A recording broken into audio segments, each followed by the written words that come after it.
Live from Coors Field in Denver, Colorado, FSN Houston brings you Houston Astros baseball today. It's the finale of this three-game series, and the deciding game as the Astros take on the Colorado Rockies. Good afternoon, everybody. Happy draft day. Bill Brown and Jim DeShays. So while those young men are being drafted today, the Astros go out to win a game in a city where they were swept in all three games last season. They have a chance to win a series here this year, JD. Well, it's been a very entertaining series so far. The Astros with a decided advantage in the pitching matchup this afternoon as Roy Oswalt takes the mound for the Houston Astros. 5-1 lifetime against the Colorado Rockies. 2-0 in this ballpark.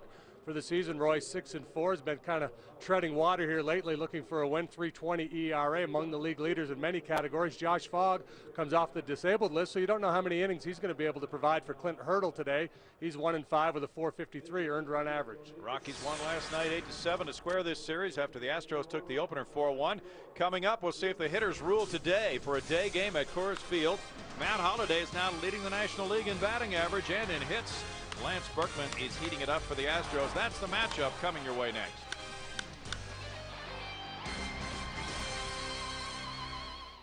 And game 3 of this series begins with the sun out.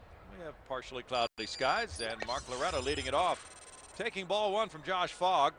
Loretta beginning the day at .317 has 1 homer, 14 runs batted in. And as you can see, the wind is whipping around as Josh Fogg returns from the disabled list to take this start. And he hits the corner for a 1-1 count on Loretta. Loretta batting leadoff for the second time this season for the Astros with very good numbers. 1 for 7 in this series with an RBI. Fogg joined the Rockies last year, but the Astros did not face him last season. He goes to 1-2 in the count. He's been out with a groin injury and had a rehab start on Saturday at Oklahoma. Things going well, and he's activated for this game with Ramon Ramirez sent down, option to AAA to create room for Fogg on this club. It's tapped foul by Loretta. Scouting report is brought to you by Rico. Yeah, he's a cut above. He likes to throw a lot of cut fastballs. Doesn't throw many straight fastballs. He has a good changeup. Don't sit on that heater. So it's a little cutter, a little change, good breaking ball. Not a real hard thrower. A notch below average in terms of his velocity. He likes to participate in Civil War reenactments in the offseason. He opens the game with a strikeout.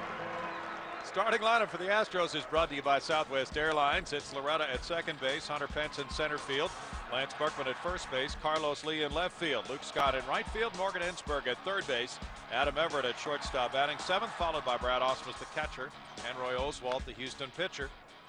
The Astros have dropped 13 of 16. They're 10 games below 500.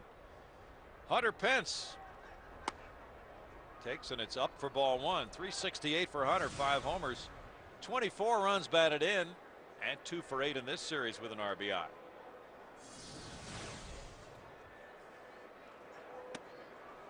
Fogg is upstairs with that one, and it's 2 balls, no strikes. Fogg has lost 5 in a row to the Astros. His career mark 3-6 with a 6.09 ERA against Houston. 2 balls, 1 strike. Has not been good against the Astros in his career. Not particularly good here at Coors Field. The last 3 times the Astros have faced him, they've scored 8, 8, and 7 earned runs against him. 2 balls, 2 strikes. But they have not faced him since July of 2005. There's those last 3 starts. 4 innings, 8 earnings, 7, and then 8 again. Fly ball headed for right center. Willie Taveras on the run. That ball is bouncing and going over the wall for a double for Hunter Pence. That's his 13th 2-base hit. Ball had a slicing action on it, a little bit of an inside-out swing from Hunter. Plus the wind looks like it's going to push it to right field, so that ball just continuing to drift away from Willie Taveras. He just muscled that out of here. If it doesn't bounce out, he's probably got 3 bases. Yep. Pence is in scoring position, and Lance Berkman steps up with a runner at second and 1 out. 244 for Lance, 7 homers, 34 driven in. And he's had a good series. 3 for 8, including a homer and 4 runs batted in, and a double for Lance. 10 out of 25 in his career against Josh Fogg. That's a .400 batting average. 4 of those 10 hits, home runs.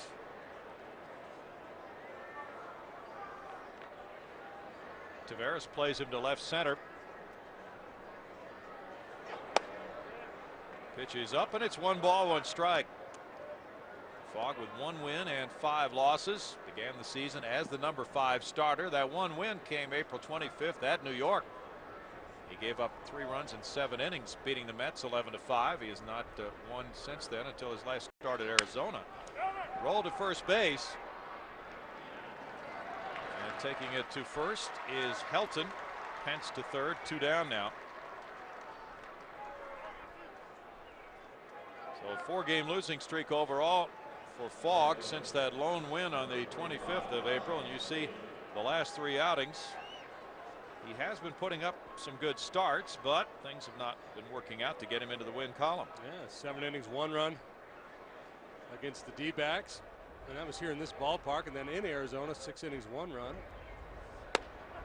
Carlos Lee hitless in this series, 0 for his last 10. 306, 11 homers, and a league high 52 runs batted in.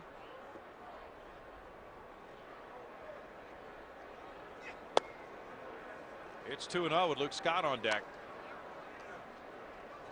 Lee 0 for 5 in his career against Josh Fogg, who was drafted by the White Sox in the 3rd round at 98. Josh is now 30 years old. Traded to the Pirates in the Kip Wells deal. And then he signed as a free agent with the Rockies prior to last season. Last year he went 11-9 for Colorado with a 5.49 ERA. And then he had right elbow surgery after the season for bone chips. He's got a real good idea of how to pitch. Again, his stuff won't blow you away, but he's a smart pitcher. Typically has pretty good fastball command. 51 and 56 in his career. 4 times he's had double-digit winning seasons. A solid major league pitcher. He's fallen behind 3-1. Fogg went 5 innings on Saturday, as we mentioned in that rehab start. Gave up 6 hits and 2 earned runs. He gets a strike and creates a full count for Carlos Lee, who looks back at the home plate umpire Rob Drake after that call. It's a cut fastball. Carlos thought it was off the plate. Chris Iannetta is the starting catcher for the first time in this series. Yorvit Torrealba started the first 2 games.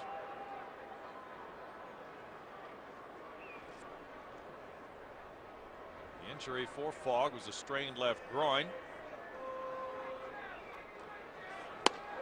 And he comes back, a strikeout lead, and it's no runs a hit and a runner stranded at third for the Astros. Roy Oswalt heads for the mound in a moment. It's 0-0 as we head to the bottom of the 1st inning and check the starting lineup for Clint Hurdle's Colorado Rockies, brought to you by Southwest Airlines. Willie Taveras leads it off in center field. He's on an 11-game hitting streak right now. Kaz Matsui's at second base, batting second, with Matt Holliday leading the league in batting average, and left field batting third. Todd Helton's the cleanup man and first baseman. It's Garrett Atkins at third base, Brad Hoff in right field, Troy Tulowitzki the shortstop, Chris Iannetta the catcher, Josh Fogg on the mound. And Roy Oswalt with the third baseman Morgan Ensberg on the grass, and the first baseman Lance Berkman at the edge of the grass faces Willie Taveras. There's strike 1 to Willie T on an 11-game hitting streak, 385 during that streak. 321 for the season for Willie, the 7th best batting average in the league. Roy moves him away from the plate, and it's 1 ball, 1 strike. Roy has had terrific success against this Colorado club. In fact, his lowest career ERA against any club. Fly ball left field deep. A leadoff homer for Willie Taveras. Number 1 of the year for Taveras after Kaz Matsui hit his first of the year last night in the 7th inning. It's about the 5th first home run the Astros have allowed in the last week. Taveras taking evasive action around Matsui there. We're going to high-five him. There must be something superstitious going on. Took down a low fastball and got it airborne. Willie hit 1 home run all of last year. Well, Phil Garner was talking about the trade that sent Taveras over here the other day in his office, and he said, look, Willie Taveras, in his opinion, will be a guy that ultimately will hit 15 home runs in a season. Matsui is tossed out. It was 348 at-bats between home runs for Willie Taveras. Last night, Matsui hit one for the first time in 59 at-bats going back to last year. So the Rockies, who have been out-homered 53-38, strike first. Here's our Rico scouting report. Yeah, he's always in the attack mode and really presses his advantage. Even 0-2, he continues to attack hitters, almost never wastes a pitch. And one thing we don't talk about Roy very often, he's very good at controlling the running game too. That's especially important because you don't expect Taveras to hit the ball out of the ballpark. You're more worried about the stolen base game with he and Matsui, but Roy's been very good at shutting down would-be base stealers. As a matter of fact, this year no one has even tried. Matt Holliday took ball one up and in. Fly ball near the right field line, headed back to the corner. Luke Scott, the ball slicing and going foul. 1-1 on Holliday, who has tied his career high with the 14-game hitting streak in effect right now. And he did that earlier this year. He's hit 386 during his hitting streak to climb to the top of the National League batting race. And he has 84 hits already.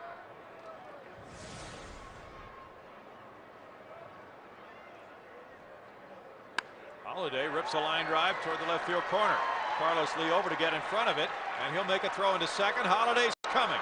A throw to Loretta, the diving tag, not in time. A double for Holliday and a 15-game hitting streak, a new career high. That's his 21st double.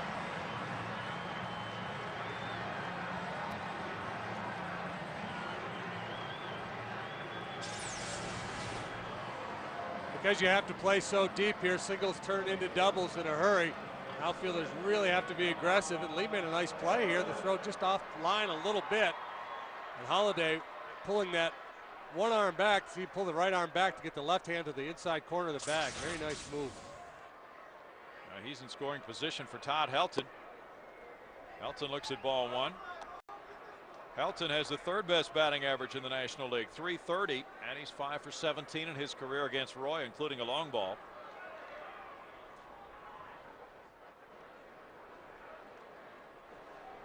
Teams rarely take infield practice anymore. It used to be the norm after BP. Both teams would take BP, then both teams would take infield shortly before the game. And the one thing that's lost in that is outfielders throwing to the bases. They don't get as much practice throwing to the bases as they used to. Where's that? Apparently outside, 3-0. Todd Helton has hit only 172 on this Rockies homestand.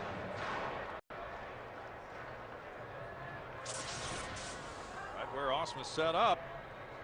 Helton was the only Rocky starter last night without a hit. Now he draws a walk.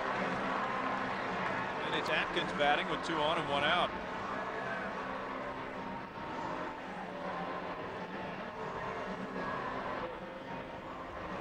Drake in the mask today. Ed Rapuano's the crew chief at first base. Ed Hickox at second. C.B. Buckner at third. Garrett Atkins is coming out of a slump to start the season. He's put together a 7-game hitting streak, hitting .379 for the last 7. And he's had a very good series with 4 hits. Strike to a .242 hitter with 4 homers, 23 runs batted in. Atkins had 2 hits and scored 2 runs last night after a pair of doubles and an RBI Tuesday night. Oswalt moves him back, and it's 1-1 for the Wizard. Good looking lineup the Rockies have. Power from both sides of the plate, speed at the top. Especially if they get this guy going, then they'll have good balance left and right. That Hurdles Club 12th in the league in runs scored. It's a 2-1 count. A little out of sorts there after that leadoff home run by Taveras, and he has struggled somewhat on the road this year. He's got an ERA up over 5 away from Minute Maid Park.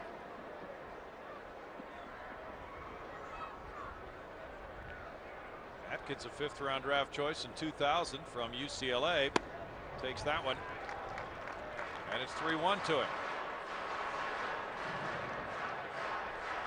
Atkins delayed steal of second last night. Sparked a 3-run rally in the fourth. That came with 2 outs in the inning.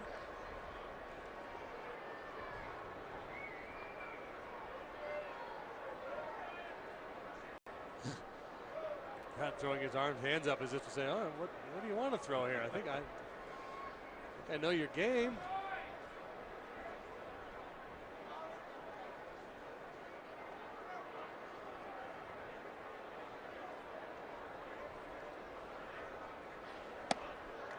That's a walk to load the bases now for Brad Hopp. 1 out, and Hopp, the right fielder, moves into the plate. Fastball clocked at just 89 miles an hour, and it's typical of a lot of starting pitchers to not hit their stride for a couple of innings, but that's usually not the case with Roy in terms of his velocity. He usually comes to the mound in the first inning, humping it up there pretty good at 93, 94. Hopp's 1 for 8 in this series, but that hit drove in 2 runs last night. 298, 8 homers, 37 runs batted in. That was a 2-run triple in the 7th inning. Strike 1 to Hopp. Very good player, strong arm.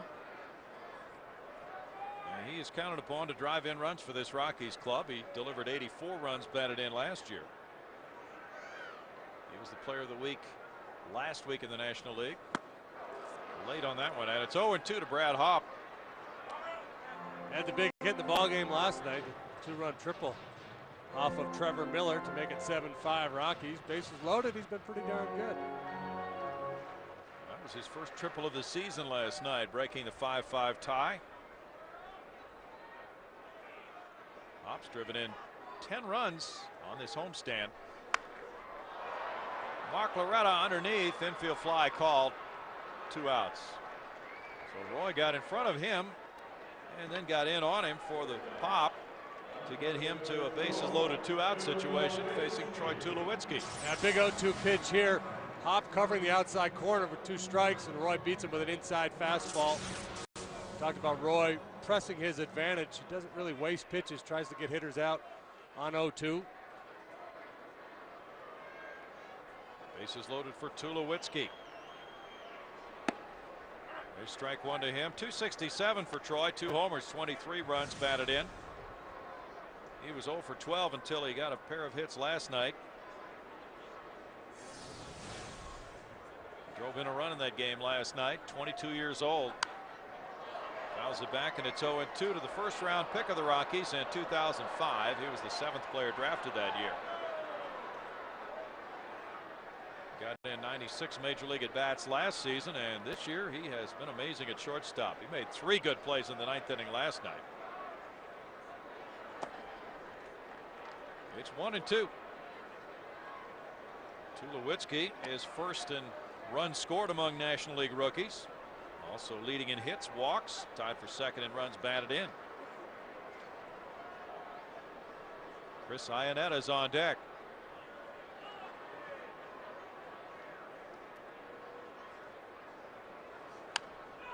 Fouls it back to stay in at 1 ball, 2 strikes. Rockies are ending a long homestand. They are 5-4 on this homestand. They have Holiday at third, Helton at second, Atkins at first. They're 2 games under 500 at home this year, 15-17 their home record.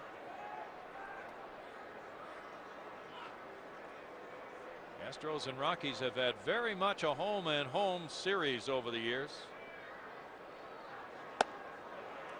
It's 2-2. Both have decided home field advantages over the other team.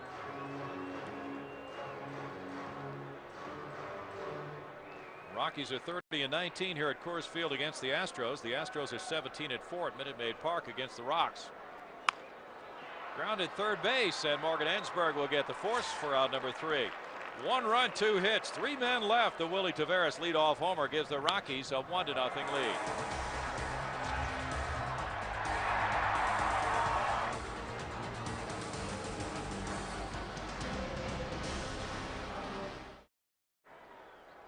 Colorado leads Houston 1-0 after one. Coming up later on the Dodge Texas Truck Stop, we'll hear about Mark Loretta's most memorable ball game. Stay tuned for that. Josh Fogg spotted with a 1-0 lead. Faces Luke Scott leading off the second inning. And it's inside to Scott, ball one. Luke at 240 has 6 homers. He's driven in 29 runs. 3 hits, including a home run in this series. All 3 of those hits came Tuesday night with the 2-run homer in the 9th.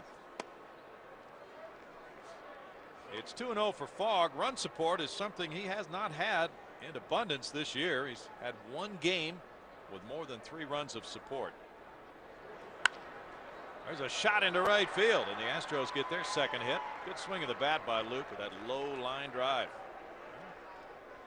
Good at bat. Play off a couple of borderline pitches, get the count in your favor, and take a good whack at one you like. Maybe that explains the facial hair for Fogg. Maybe it's a lack of run support. Maybe he just keeps trying different looks to find a little good karma. Could be. Morgan Ensberg hit his 5th career pinch homer in last night's game.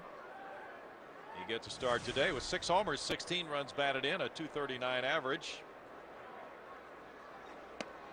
And he takes ball one. That home run came last night of the 9th inning with 1 out off the closer Brian Fuentes.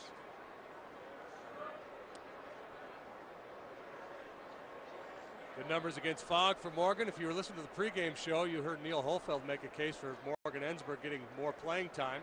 I kind of buy into that theory too. Maybe it's time to give him another look here over an extended period, see how he does. Good swing of the bat here. He got extension on a low fastball and just drove it out there into the rock pile. Probably hit a deer hiding behind that tree. That moved him into second place on the Astros all-time home run list for third baseman. 104 career homers.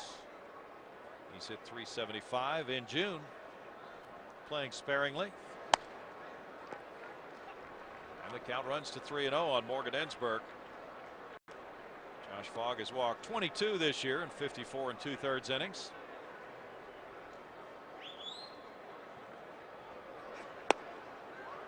And it's ball 4. Runners at first and second, nobody out for Adam Everett now. All right, we got a little something going here. Everett at .219 with 2 homers, 13 runs batted in, is 2 for 8 with an RBI in this series. He's studying signs from Doug Mansolino. Got his day game contacts going with the red ones in there. Yeah, he did have that different look about him today on the bench. As he was sitting with Manso. Fouls it away, strike 1. He just looks a little different with those contacts in. Of course, not as sunny as it was earlier in the day. We've got plenty of cloud cover now. His eyes didn't look red though, JD. No? They look brown. Maybe he took them off. Maybe that was it. No balls, 2 strikes for Adam Everett. Hope you got a chance to join us. There you see.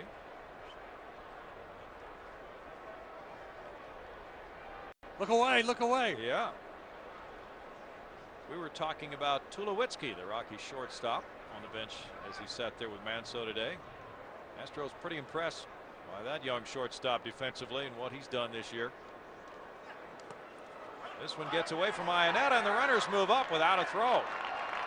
That's a big play for the Astros to get runners at second and third with nobody out, and the count goes to 1-2. Well, good play, good aggressive base running there. We talk about it a lot. Anticipate the ball in the dirt, be ready to react. Good secondary lead. You see Luke at the bottom of your screen shuffling off the base. He sees it in the dirt and takes advantage. Good base running. It was. You never want to be caught flat-footed out there taking your lead. Ball didn't get that far away from Iannetta either. Of course, the fact that he was on the move gave Ensberg his cue to go to second. Now it's 1-2. Foul back. And both runners have to be in that same mode, ready to move up on any pitch in the dirt. Sometimes base runners kind of fall into a little lull, but those guys were ready to sprint. Comes under the category of playing the whole game, taking advantage of every situation, especially when you're in a little bit of a funk. You really have to take care of all the minor details. Now ground ball to the middle of the diamond, gets you one in and one more over if it's to the right side. Foul back. Still 1-2. Josh Fogg, of course, has faced the Astros many times going back to his days as a Pirate. This is his 14th career start against Houston. And in the first year he faced the Astros, 2002, he faced Roy Oswalt in his first 3 starts. He won 2 of those 3.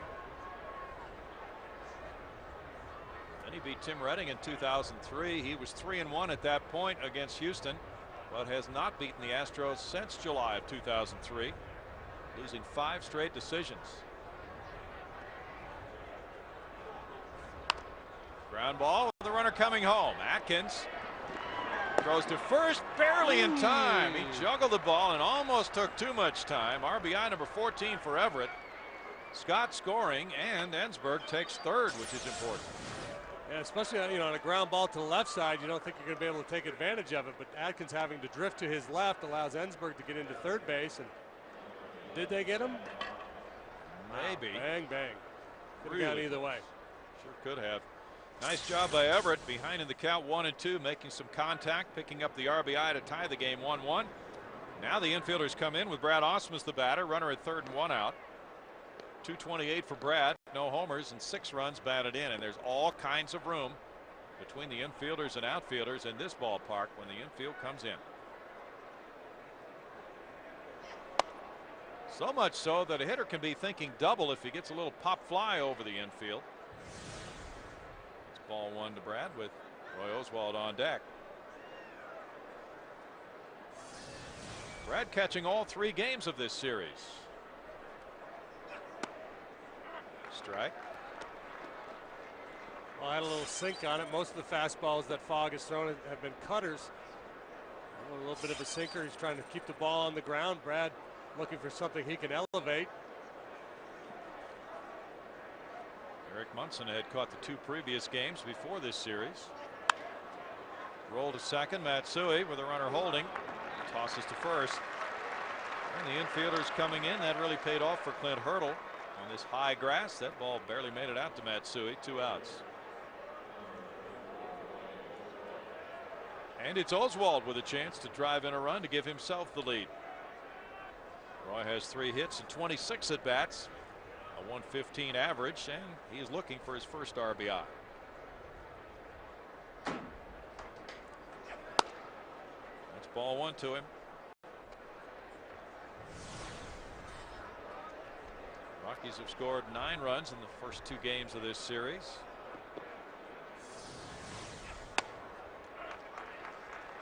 One ball and 1 strike.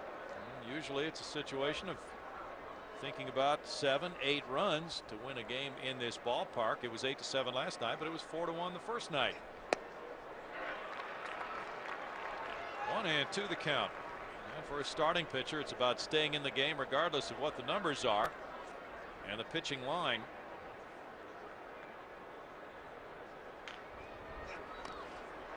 Oswalt taps it foul. Still 1-2 for Roy. Mark Loretta's on deck.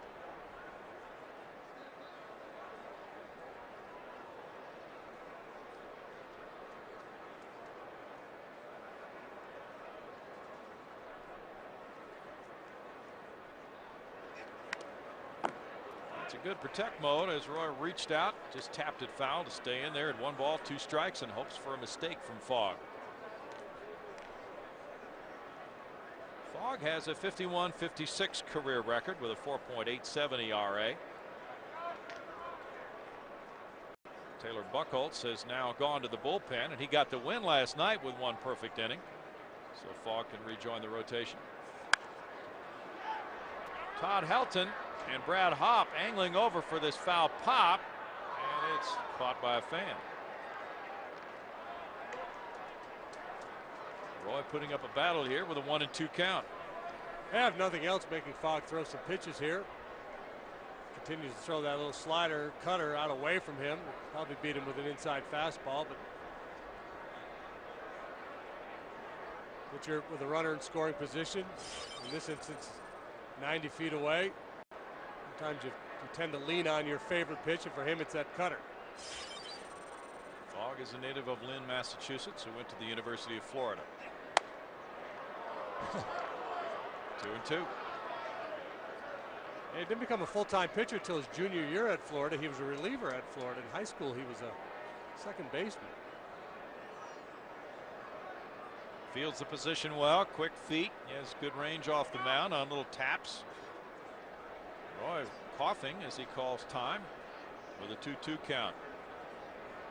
Fogg was a 12-game winner his first year with the Pirates, 2002. Fly ball. Matsui looks to the right fielder Hop. And in the second inning, the Astros tie it with a run on one hit. They strand a runner at third base. It's 1-1.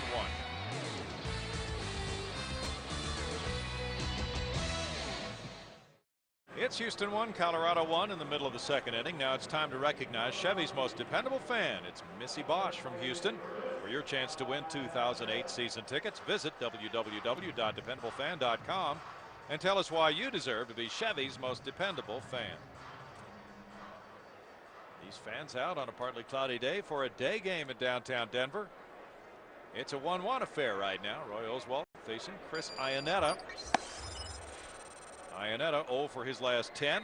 Takes ball 1. 184, 1 homer, 10 runs batted in. He's 24 years old. That one bounces to him, and it's 2-0 to Iannetta, who was born in Providence, Rhode Island, and went to the University of North Carolina, where he was a mathematics major. Last year he had 77 at-bats with the Rockies. It's got to be killing him to be looking at that 184 batting average then as a math major. He's kind of thinking, well, to hit 300, I've got to go 12 for 14. I got to get it going on here. You don't want to do that math. It's 3-1 to Iannetta, a fourth-round pick in 04. Yeah, good minor league numbers. Hit 351 at Colorado Spring last year after being called up from Double-A Tulsa, where he was a 320 hitter.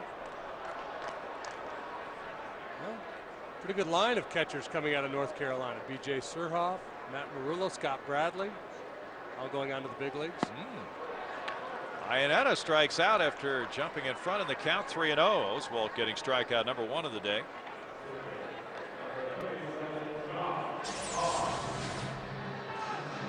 Fastball had good sink.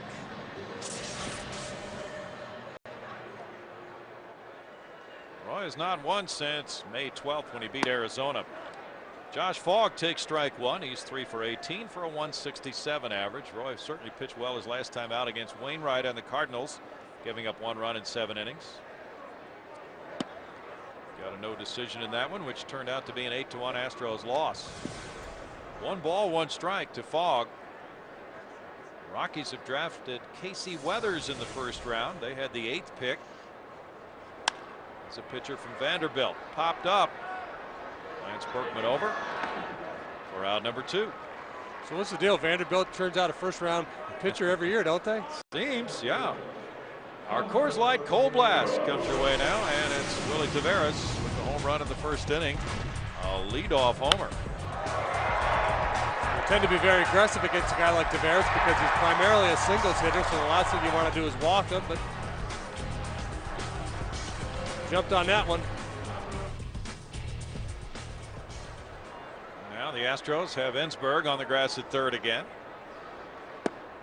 Curveball good for strike 1 to Willie T. Casey Weathers, the 8th overall pick, 21 years old. That's foul. 0-2. He's been a reliever for Vanderbilt. He was 12-2 with a 2.37 ERA. And had 7 saves. Vanderbilt ranked number 1 much of the year, so he will be a target now as the Rockies try to sign him. Is he related to Stormy Weathers? I don't know about that.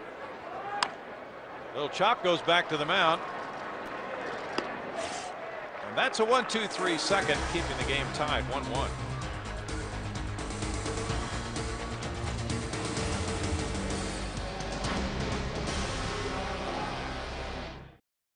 It's Houston 1, Colorado 1. Coming up later on the Toyota Truck Game Break, find out the latest news about your Houston Astros. It's in the middle of the 7th here on FSN Houston. We move to the 3rd inning, and Mark Loretta's the batter. He struck out leading off the game. On a hanger, he hits it foul, and it's strike 1 from Josh Fogg. Astros move on to play the White Sox for 3 and the Cubs for 1. Sally Gunter tells us that research information indicates they'll be the first team to do that. Go to Chicago and play both those teams in back-to-back series.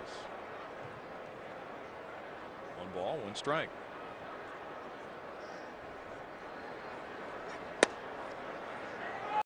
It's 2-1. Chris Sampson is up tomorrow night at 7:11 game time from U.S. Cellular Field against John Danks. I think 7-Eleven is their sponsor this year. Iannetta back, and it's fouled about 5 rows deep. It's 2 balls, 2 strikes. Oh, so 7-Eleven's a sponsor, so they play all their games at 7-Eleven. Yeah. And we'll have that game for you at probably about 6:30 on FSN Houston for the pregame show. Chris Sampson and John Danks.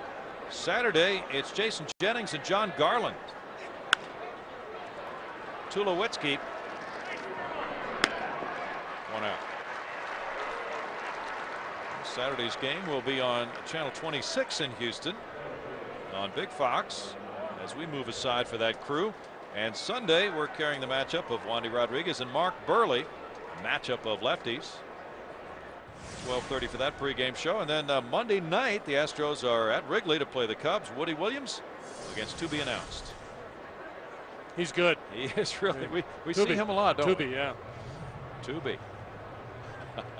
Hunter Pence double to right center off Josh Fogg, and he takes ball 1 here. He's a lot better than others.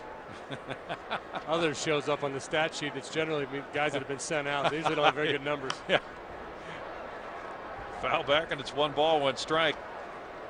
Well, that series with the Cubs, of course, of interest to a lot of folks, and especially these players on both teams as they try to gain ground on Milwaukee, which the Cubs just did.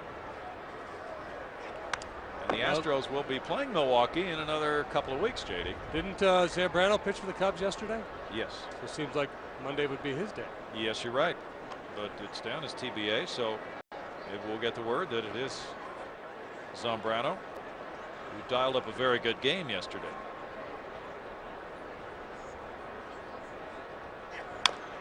That's chopped to third, but foul. The Cubs are in Atlanta, where tonight they begin a 4-game series. And there you have it, as they'll return after that 4-game set to take on the Astros next Monday in that makeup game from an earlier rainout. And then the Astros go home and play Oakland and Seattle. 2 balls and 2 strikes to Hunter Pence. Joe Garner likes him in the 2 spot because of his speed.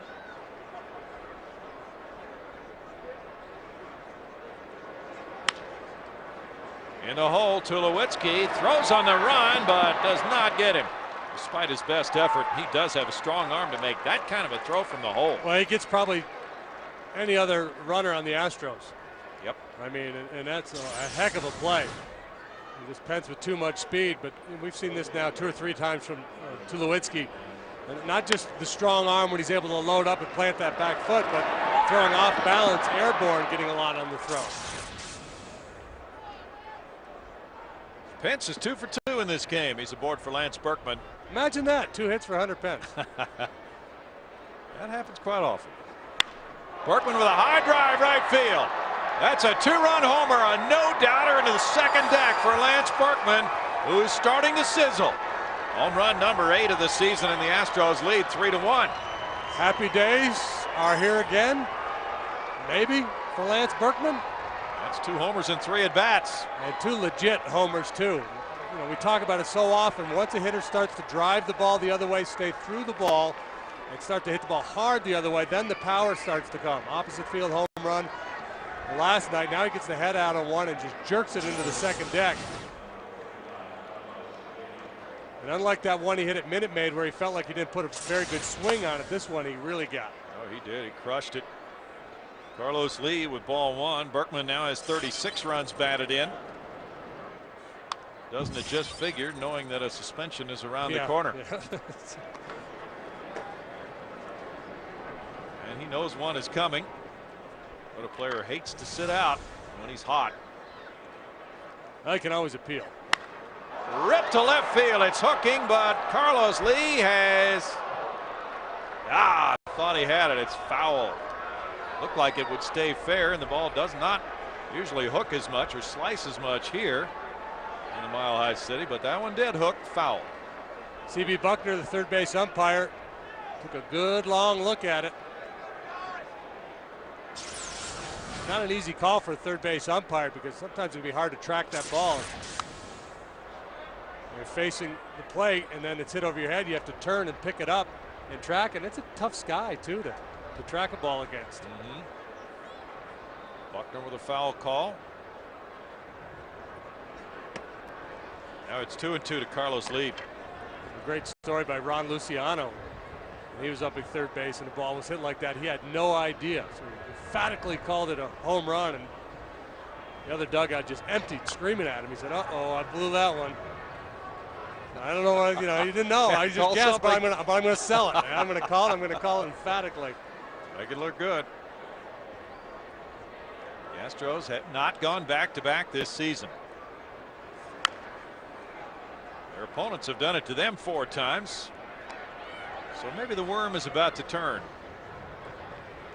And Lee looking for his first hit in this series. A .259 career hitter against the Rockies. He's a fine hitter. Those are pretty low numbers for Carlos against this club.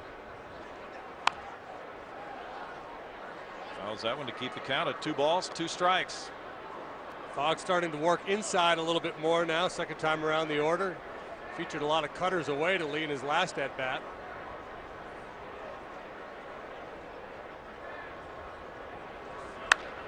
That's ripped to center field. Willie Taveras on the run. Extra bases for El Caballo. The one hops the wall, and he's in with a double. That's his 18th 2-base hit and the first hit of the series to snap an 0 for 11 for him.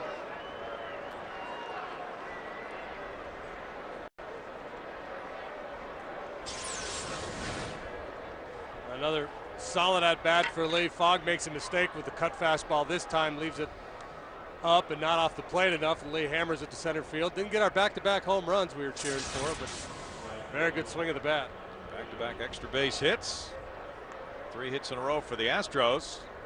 And it's Luke Scott trying to make it 4 straight. He singled to lead off the second inning and came around to score on the ground out by Adam Everett as the Astros played some small ball in that inning.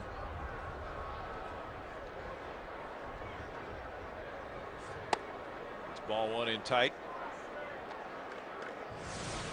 Pittsburgh beat Washington today 3-2 with a run in the 9th inning.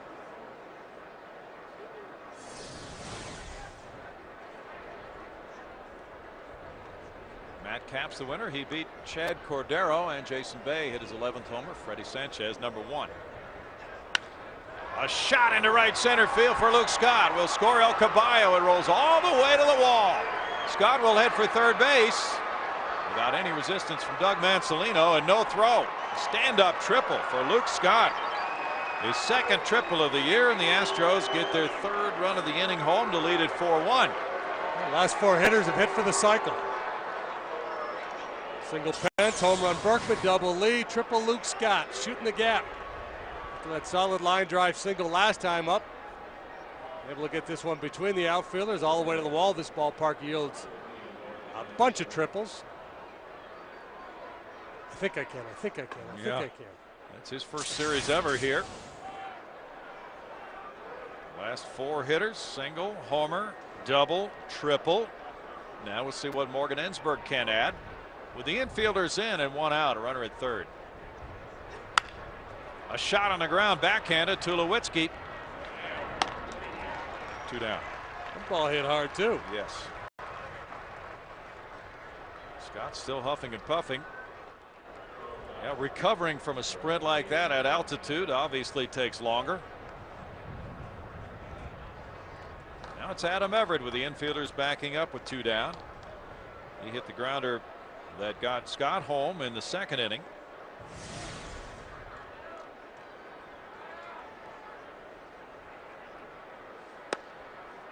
Strike to Adam.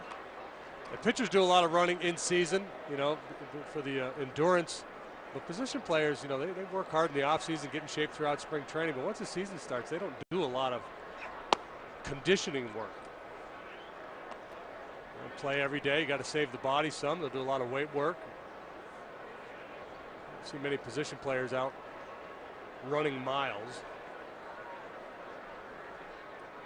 No, that's a rarity. 2 balls, 1 strike.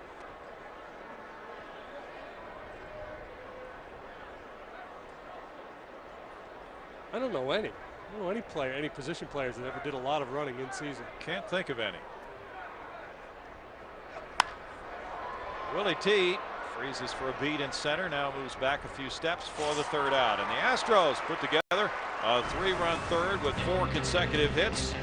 2 of them scoring on a Berkman home run for a 4-1 lead.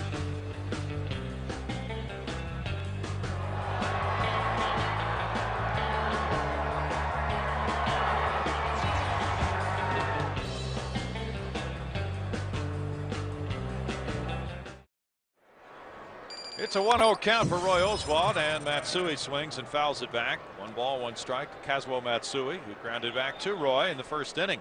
The Astros lead it 4-1. Matsui flips a fly ball to left. Carlos Lee handles out number 1. Astros close out a 3-game set with the A's. It's a business fan special. 1 week from today at 1:05, first 5,000 fans will receive a Chester Charge Retro t-shirt courtesy of Bastion Technologies. It's Flag Day that day. In honor of the Army birthday and Flag Day, please wear red, white, and blue, and the red, white, and blue prize packs will be given to 50 random fans. At Astros.com, you can pick up your tickets. Matt Holliday looks at it. It's ball 1. He doubled to left in the 1st inning. Holliday had an outstanding year last year, and he's certainly following that up with another fine one so far. Line shot right center field. Hunter Pence digging over to try to hold him to a single. Holliday's headed for second. And the throw not in time. He got it there on the fly, but Holliday has his 2nd double, and that's his 22nd of the year. Now 1 to left, 1 to right center. Aggressive base running. Bad decision not to slide there. He's lucky he didn't overrun the base. A good swing on a low fastball. Stuck his nose in there and just drove it.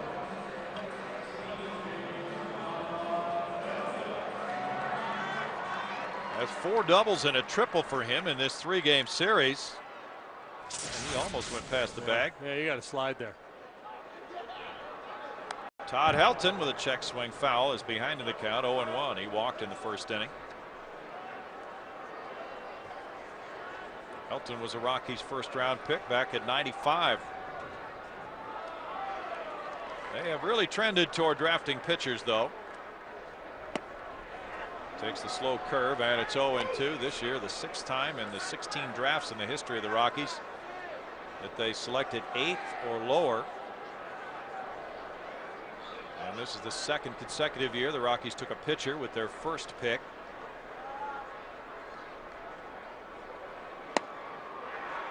Really good pitch. Helton caught looking.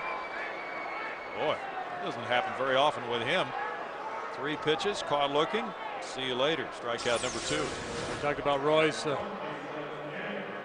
aggressive nature, and you can understand why Helton laid out that pitch. I mean, obviously a pitcher's pitch, not much you're going to do with it anyway. That's Garrett Atkins. He walked in the 1st. But it makes sense that the Rockies would draft pitchers because it's tough to sign them here.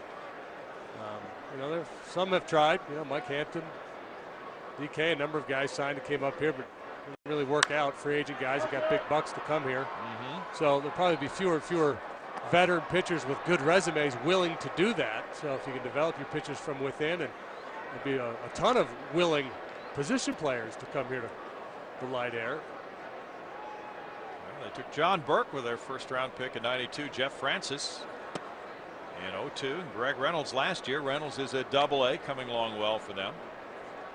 So 11 times in 16 drafts the Rockies have taken a pitcher as their 1st pick. And that's their philosophy. Homegrown pitchers. Ensberg throws out Atkins. It's no runs, a hit, and a runner stranded. After 3, the Astros lead 4-1.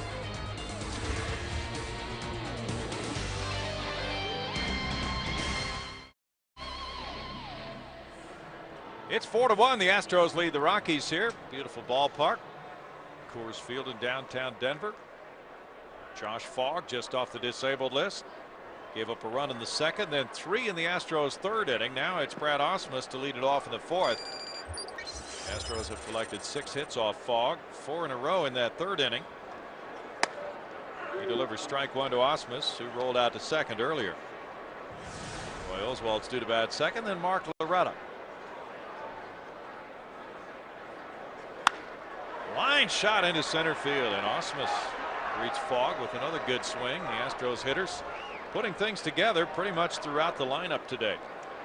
Well, Fogg leaving the ball up quite a bit, really not fooling anybody. Last inning +1. This ball up to Ausmus's liking, and he just squares it up. Solid line drive single. Oswalt will be asked to push him along here with a sacrifice. Roy was a 23rd round pick of the Astros in '96. Puts the bunt down, and it rolls to the first sacker. Todd Helton will tag him out. Ausmus to second, the 8th sacrifice for Oswalt. 1 down. Roy should have dropped into the moonwalk there instead of the back pedal. Just go straight moonwalk on him. Phil Garner hoping the Astros can build even more of a cushion for his talented starting pitcher. Roy had a 2.98 ERA to lead the league last year. He came into this game 3.20. Mark Loretta with a strikeout, a ground out to shortstop, now has a man in scoring position. And he's hit very well with men in scoring position. Fouling it, strike 1. The Astros do not have a pick today until the 112th pick of the draft in the 3rd round. They signed 2 type A free agents, Carlos Lee and Woody Williams, so they lost picks for signing both of those 2 players. Yeah, there's a formula where free agents are classified based on their performance over the past couple of seasons, I believe it is. And Carlos and Woody, because they've been performing well, were both classified as type A free agents, and that determines the compensation that you give up for signing those guys. And their former clubs get those first-round picks that the Astros lost. 2 balls, a strike, and there also are a lot of compensation picks going to teams after the first round this year. Something like 33 of those, so this draft is going to take a while, 2 days, of course. But now teams only have until August 15th to sign these players who were drafted this week. So they can't do the draft and follow thing the Astros did with Roy Oswalt and several other players. Yeah, they lose the rights. Puts a little more pressure on the clubs and the agents to get deals done, and players have to make a little quicker decision. Those guys who still have college eligibility, or kids coming out of high school, whether to sign or just stay an amateur. Baseball draft really a crapshoot. Boy, it is. Way more so than the other professional sports. Line shot to left field. Loretta with a single gets Ausmus to third base. Ausmus had to wait for that ball to clear the infield. And Loretta now 1 for 3, makes it first and third, 1 out for Hunter Pence. It wasn't likely that Fogg was going to go deep in this game anyway, coming off the DL. So I suspect that Clint Hurdle will get some action up in that Rocky bullpen here in short order. Aflac trivia time, and it's about the draft, we're told. 7 players drafted by the Astros in 2001 have appeared in the majors. Name them. Chris Burke. Yeah, he was the first-round pick in 2001. Boy, that's pretty good. 7 players from that one draft have been in the majors. Bob Apodaca, the pitching coach, meeting with Ionetta and Fogg. And there is bullpen action, as you suggested there might soon be. So they're buying a little time for the relief pitcher. To give you some indication, in the draft we talk about being such a crapshoot, a fellow by the name of Randy Scarberry, on this date in 1973, became the first player selected twice in the first round of the regular phase of the draft. The Astros had picked him in 1970. The A's took him with the 23rd pick overall in 1973. So this is a guy obviously really well regarded, a high ceiling guy. who ended up pitching very, very briefly in the major leagues with the White Sox. Hunter Pence with a towering pop. Todd Helton into foul territory. The wind is working it. 2 outs. Pence was 2 for 2. That's a big out for Fogg. Now it's Berkman. Other than Chris Burke, though, 6 more players we have to name from 2001. We don't have a shot at that, do we? No, Lance had a shot at that, Cutter. Be interesting to see how Fogg goes after him in this at-bat. Lance with outstanding numbers against Josh Fogg coming into this ball game. That's his 5th career home run against Fogg.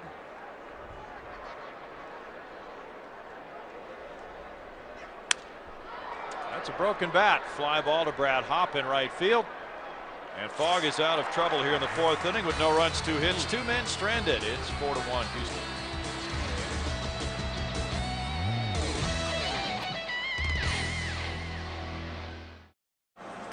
Aflac trivia: 7 players drafted by the Astros in 01 have appeared in the majors. Name them. We could come up with How only about one. Qualls? Was he an 01? I thought he was 2000. Let's see: Burke, Sarlos, Jimerson, Barzilla, Cormier, Albers, and Holton. Albers was an 01 draft, huh? Yeah, he was a draft and follow guy, I believe. Well, if you got that question right, get a life. Brad Hopp fouls it back, strike 1. He popped a second in the 1st inning. A key out for Roy Oswalt because Roy had given up a leadoff homer to Willie Taveras, and the bases were loaded with 1 out. Unless your name, of course, is Tim Purpura. Yeah. It's understandable that you would know all those guys. Paul Ricciarini. Yeah. He nails it. No balls and 2 strikes. So Roy, by keeping Hopp to that pop-up on the infield, prevented any further runs from scoring in the 1st inning. His velocity seemed to be a little down, and that's looking like a key out in this game so far. Yeah, sure was. Dangerous hitter. Guy was the player of the week last week. He's going to go have a seat right now, as a matter of fact. It's a brand new week, JD. Strikeout number 3. Backdoor slider. Around the same one that he rung Todd Helton up on. Roy's able to hit that spot, and he continues to call it. It's going to be an awfully tough day for the Rocky hitters. They've had mostly those tough days against him. Troy Tulowitzki, the batter.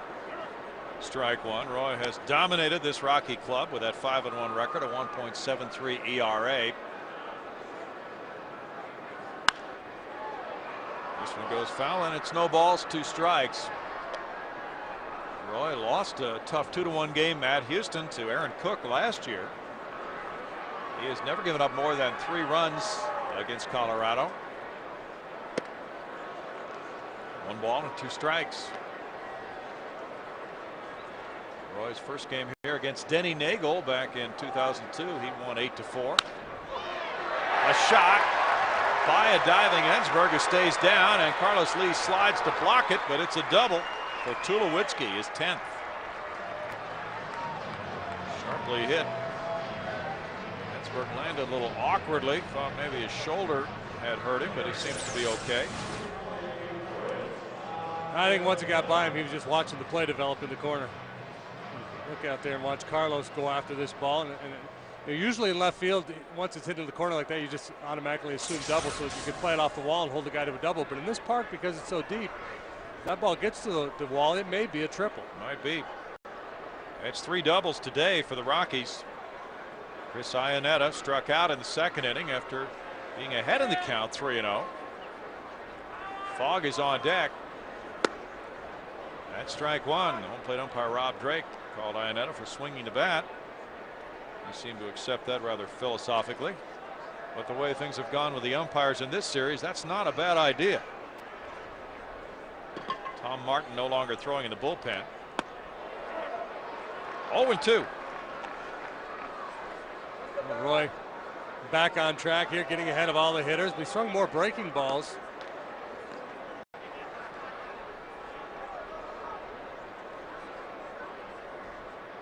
Slider. Right through there on 0-2. Roy yields a 245 batting average on no balls and 2 strikes, and that is really high. You look at most pitchers, you look at their count, you can actually look this stuff up count by count. I looked at Fogg, for example. On 0-2 counts, opposing hitters are hitting .086 against him. And most guys throw balls on 0-2. They try to waste a pitch, try to get you a chase a pitch. That's not Roy's MO. He stays aggressive throughout the count. And the hitters know that, so they're prepared to go after it. You know, sometimes it comes back to bite him, but it becomes a percentage play. You throw a lot of strikes, throw a lot of quality strikes. Usually works out in his favor.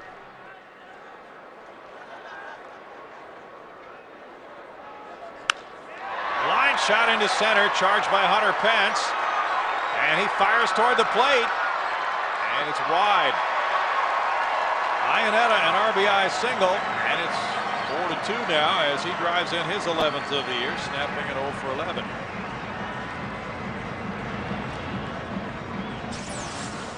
A little too aggressive there with that pitch. Fastball right there for Iannetta.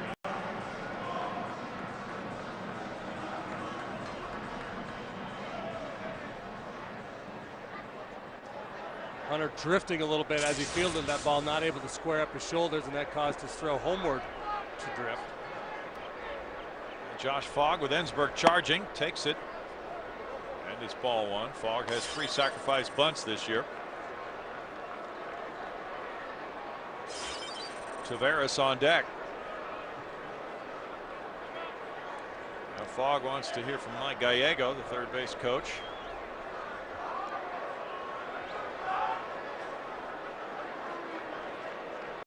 In that Pittsburgh-Washington game, both starters pitched well. Matt Chico for the Nationals and Ian Snell for the Pirates caps the winner, and Cordero lost it on the 9th inning homer by Jason Bay, his 11th. I think Josh went down there and said, hey, I've been on the DL for a while. What's the bunt sign again? Yeah. Whoa, he wasn't bunting. Maybe the question was, hey, do you mind if I pull the bat back and try to slap one through the hole if they're charging really aggressively? And okay, I said, sure, feel free. If it's in your kitchen, go ahead and take a whack at it. Whatever you want to do, big fella. We already got one out already, so sacrifice gives us one chance to drive in the run. It's 2 balls and 1 strike to Josh Fogg.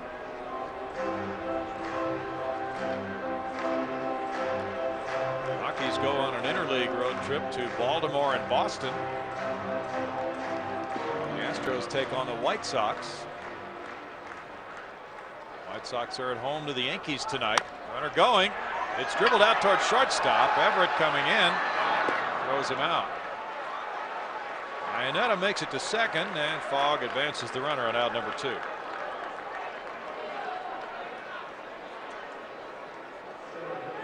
Break out your 70s attire for next Friday night's game against the Mariners at 7:05. There'll be a costume contest in Union Station at 6 o'clock. After the ball game, a groovy 70s Friday night fireworks presented by Marathon Oil Corporation, weather permitting. Tickets at astros.com. I'm sure you'll hear some KC and the Sunshine Band that night. You know it.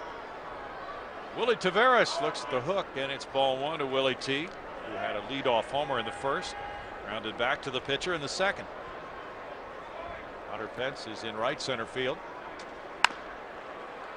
Tapped out to second, where Loretta throws out the leadoff man, and it's 1 run, 2 hits, and a man left for the Rockies. Through 4, the Astros lead 4-2.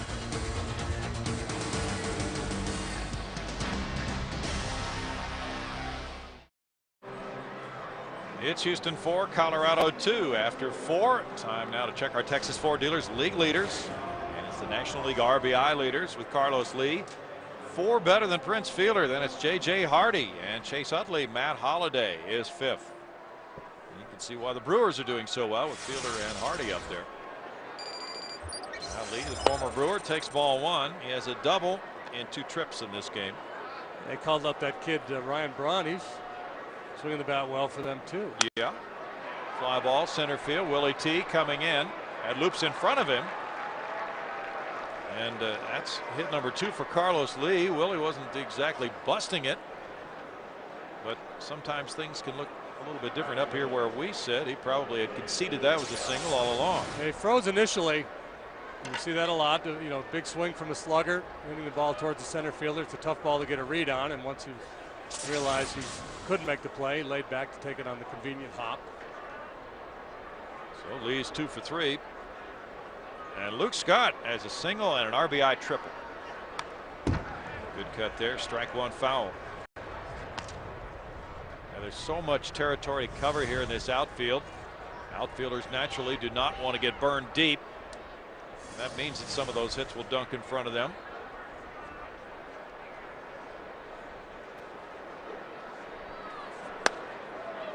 Fogg moves it in, and it's 1 ball, 1 strike. I dare say I may have managed to hit a double in this ballpark. You know, it's just a shame you didn't get to hit here, because that would have been fun to see if you could have done that. This would have turned me into an 092 hitter. Scott with a fly ball to Taveras for the first out of the inning. And now it's Morgan Ensberg. Ensberg with a walk and a ground out. Every time the Astros have scored 4 runs or more for Roy Oswalt this year, he's managed to win the ball game. So you're feeling pretty good about things, but a little different animal here at Coors Field. So you'd like to play add-on.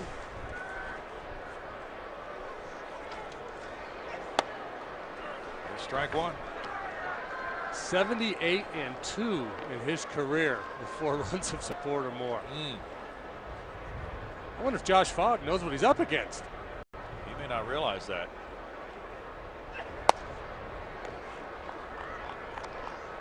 One ball, 1 strike. Doug Rader is the all-time leader among home runs by Astros third baseman, 128.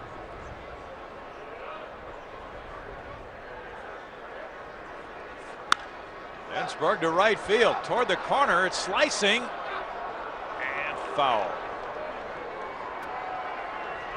What's Morgan up to? 102, 104. 104. So he certainly has a shot at that mark. 1 ball, 2 strikes.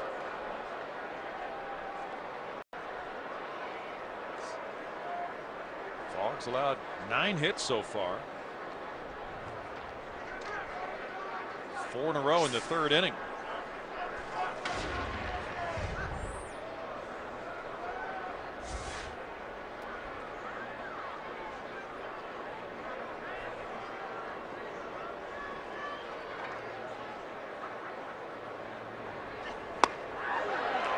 And Ensberg whiffs for out number 2.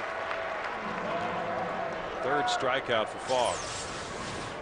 Hit the ball hard the other way, but foul on the previous pitch, and this time it looked like he was looking for something in because he pulled off that pitch. Maybe he got caught trying to guess along with Fogg. Adam Everett 0 for 2 with an RBI today. Take strike 1.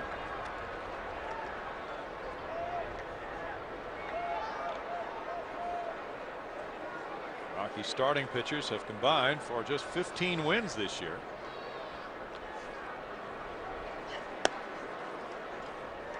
One ball, 1 strike. The nature of things with games going the way they have quite often at Coors Field makes it difficult for starting pitchers to stay in and get wins. 92 pitches for Fogg. They're going. And here's a throw, and Carlos Lee once again has a stolen base. That's his 4th of the year. He just has a way of picking the times to steal. Well, he's a big guy and he takes a very modest lead, and I think, you know, clubs will go over the report and they'll probably say, hey, don't forget about Carlos Lee. Every now and then he'll steal a bag on you, but you know, he's not the kind of guy that you're overly concerned about when you're out there on the hill, and you start to focus on the hitter and he senses that you're not really paying attention, and boom, off he goes. He was 19 of 21 last year. Everett fouls it. That's a good time to go too, with 2 outs in the inning. Now a 2 ball, 2 strike count.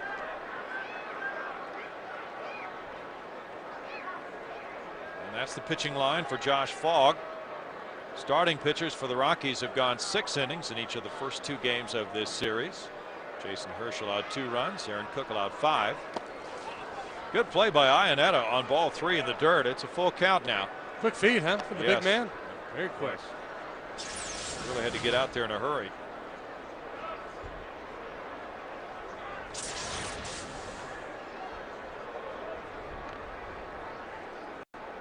beat Torrealba, caught the first couple games of the series. Iannetta getting the day game. Backhanded, but not picked up cleanly, and Everett will get a hit on this as Lee goes to third. Atkins moving behind the bag, got his glove on it. It seemed to hit off the heel of his glove, and Everett gets an infield hit. Adam really getting on top of this ball, really emphasizing the top hand, got on top of the ball, hit it hard on the ground. Atkins, a very difficult chance.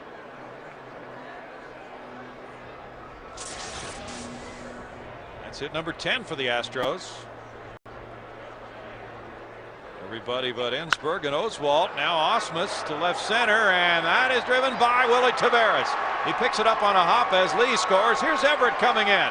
And the throw to the plate by Tulowitzki, not in time. A 2-run double for Osmus. And the Astros stretch it out to a 6-2 lead. Well, he ripped that one for his second hit of the day. That's 10 doubles for Brad, 8 runs batted in now. The first time up, Brad was hitting with a man on third and less than 2 outs, and he hit a ground ball to second. He was very frustrated after that at bat, but single last time and a big swing of the bat here with 2 outs, and the pitcher on deck to drive into. Taveras shaded well over towards right field and shallow. Brad able to get that ball by him. Osmus with a big day. 11 hits for the Astros, a 6-2 lead, and Oswalt is trying to chime in.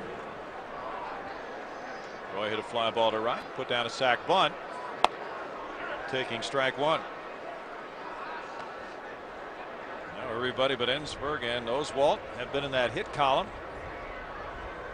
with 2 for Pence, 2 for Lee, 2 for Scott, 2 for Osmus. Well, if Roy is 78-2 lifetime with 4 runs of support, I wonder what he is with 6.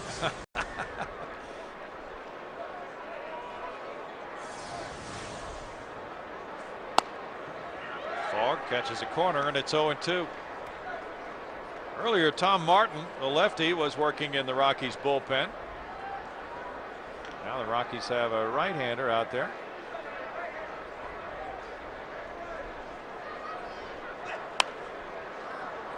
Fouled away, and it's 0-2. Manny Corpus, by the way, said in the paper today here in Denver that there was no bad blood between himself and Carlos Lee from the World Baseball Classic team, Panama.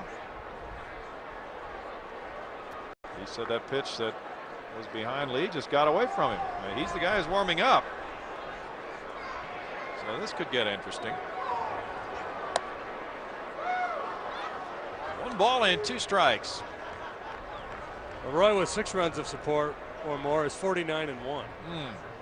Last year he lost to the Washington Nationals. The club 51-2 in those games. There's Corpus heating it up. Oswalt caught looking, and the Astros come up with 2 runs on 3 hits and leave a man. It's 6-2 Houston.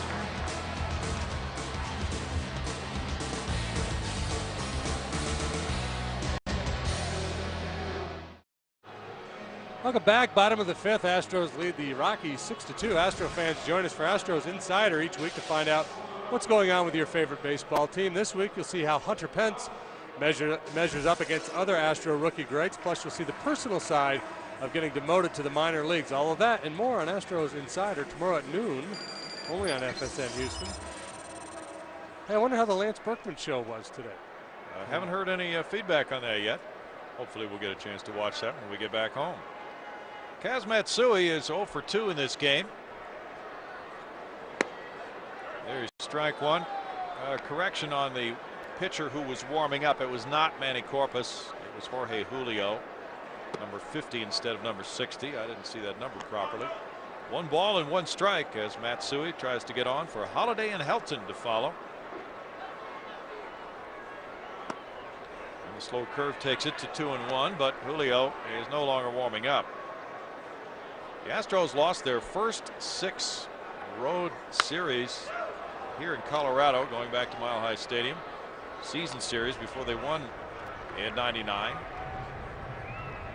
And in 2003, they were 2-1 here. Fly ball right field. Luke Scott over. Still going to the corner. 1 down. They were 2-1 for 3 straight years here in 03, 04, 05 before being swept in a 3-game series here last year. Trying to make up for lost ground, but still with that record of 19-30 at Coors Field, it goes against the grain for them to win a series here.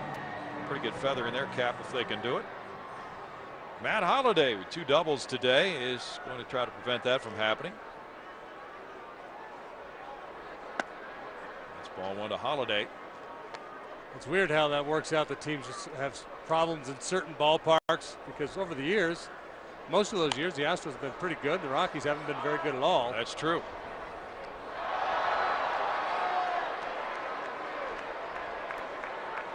And we make so much out of these first rounders in the draft, and yet you look at where various players were drafted, like Holliday, 7th round pick in '98. And he's turned out to be an all-star.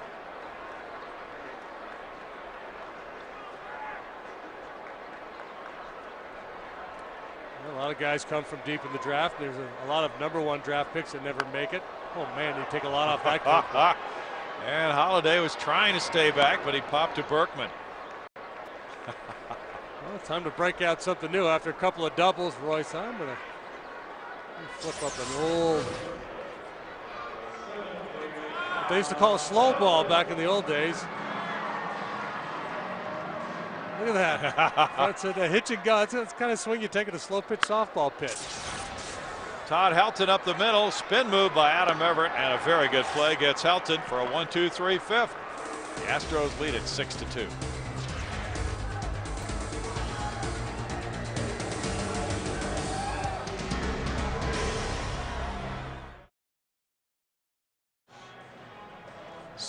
Houston leading Colorado. Time now for our Geico quote. It comes from Woody Williams, last night's pitcher. We asked him about throwing behind Matt Holliday.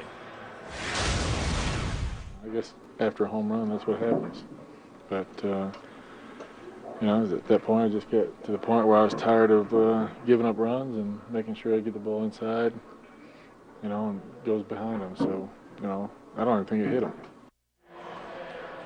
Well, the Astros did not think the pitch hit Holliday, and he said in today's paper that he thought it grazed the back of his jersey, but the Astros vehemently protested that ruling. Woody Williams tossed out of the game. And I think that's what Woody meant at the beginning of that quote when he said that's what happens. His point wasn't that's what happens. You throw at people after a home run. His point was if you hit a hitter or throw behind a hitter after a home run, the umpire is more likely to assume it's intentional and eject you, as was the case last night. Jorge Julio comes in 0-2 with an 8.22 ERA. Been throwing the ball better of late. The start of the year with the Marlins, things didn't go well there for him. Has that inflated ERA. Still has good stuff. Hard thrower. Just don't know where it's going sometimes. He delivers ball 1 to Mark Loretta, who's 1 for 3. And I second guess the umpires a lot on those ejections because it's hard to crawl inside the head of a pitcher. Ooh. Matsui flags it down on a hop. How slick was that? Yeah. Had a fielding flare on that one for out number 1. But regardless of what Woody's intent was, it was hard to read anything other than intent when after the home run, the next pitch goes behind the next hitter. That's a little Olay. Never mind the body, I'm going to use my hands. Yeah. Hasn't made an error yet this year. A little flash. Hunter Pence is 2 for 3. And there's strike 1 for Julio. Julio came in Tuesday night and retired 1 batter. Also had a walk.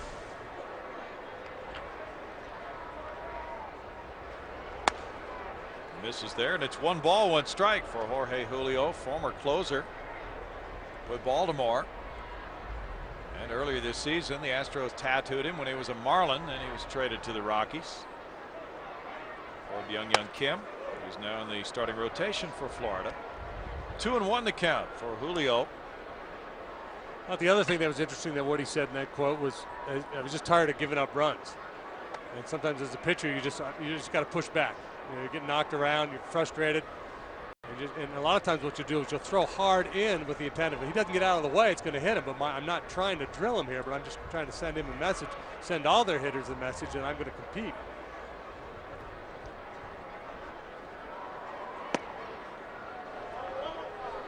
That's 3 balls and a strike. Hunter Pence has walked just 5 times.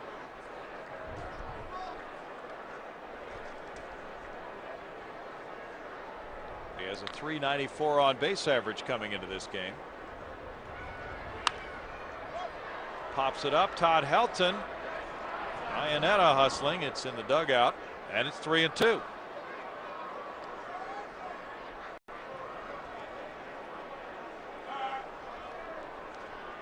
The Astros hit a couple of late inning homers against Rockies relievers last night. Berkman in the 8th inning off LaTroy Hawkins. Ensberg a pinch homer in the 9th off Brian Fuentes, the closer, but the Rockies held off the Astros 8-7.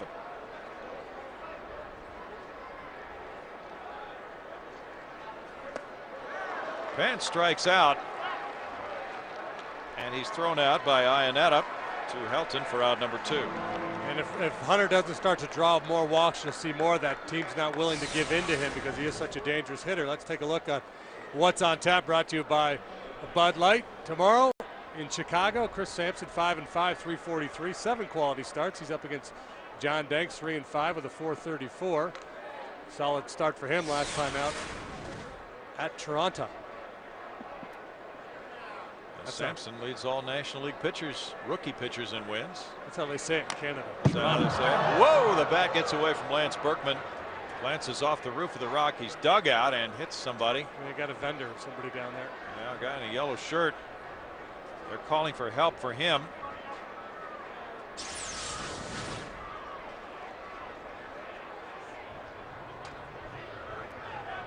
Lance tweaked something too. Yeah, like he's got a right wrist or right hand problem.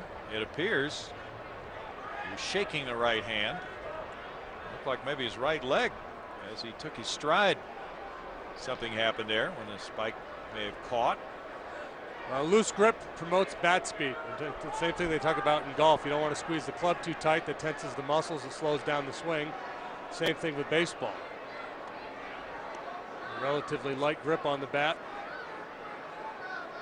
Firm it up at contact. No balls and a strike to Lance Berkman, who ripped a homer in the 3rd. And it's 1-1.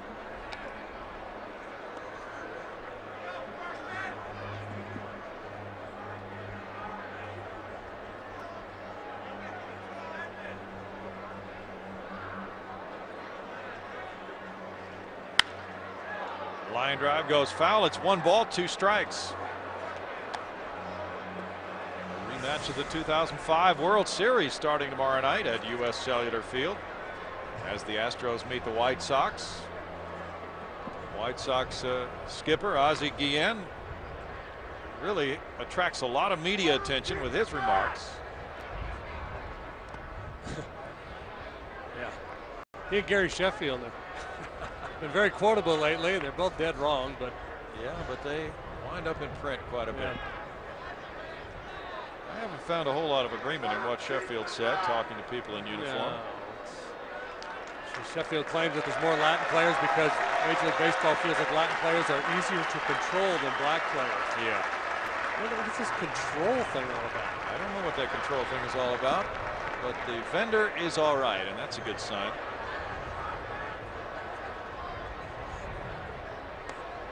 And Ozzie Guillen claims that baseball is unfairly targeting Latinos in the steroid probe because they are asking him about Venezuela. Well, that's where you're from.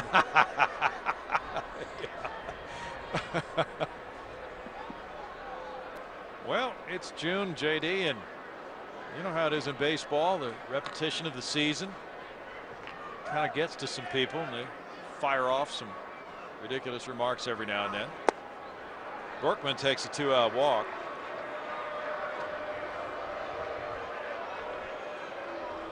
The writers at Chicago with Ozzie and Lou Piniella in town. We're having a ball. Oh, you know it. White Sox have really been shaking things up. They sent David Artsma, Mike McDougal, Andrew Sisco to the minor leagues. They've called up Brett Prince and Ryan Buckfitch. And they also have just called up Josh Fields, the third baseman, to take the place of Joe Creedy, who's on the DL. And Fields is one of their top prospects. Was hitting very well at AAA Charlotte. 10 home runs, about a .285 batting average. So we may be seeing him at third base tomorrow night. Probably. Now the big boys in the middle of the order aren't getting it done. That's their biggest problem. Jermaine Dye, Paul Konerko struggling. Trade rumors are starting to swirl.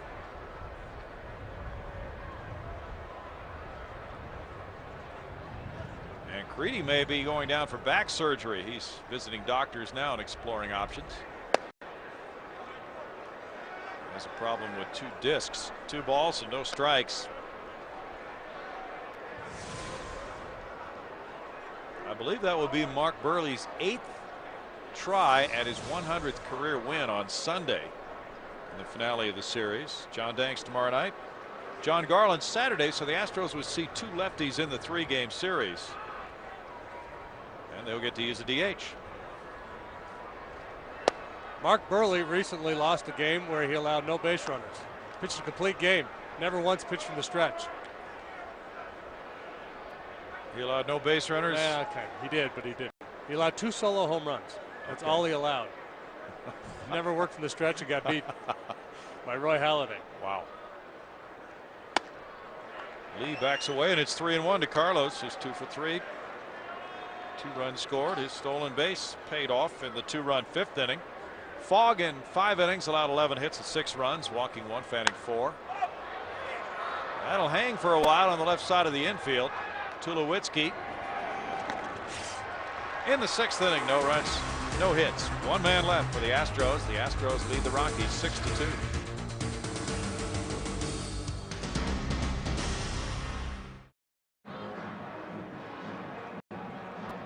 6-2, the Astros lead the Rockies, and here's the bottom of the 6th inning for Roy Oswalt. Garrett Atkins leads it off. Atkins has walked and bounced out.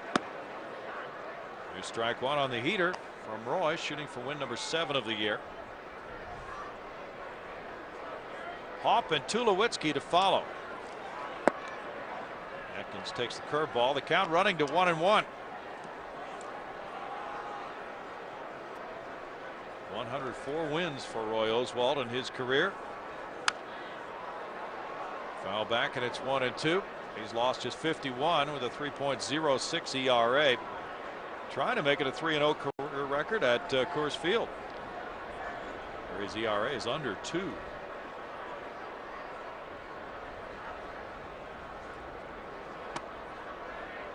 It's 2-2.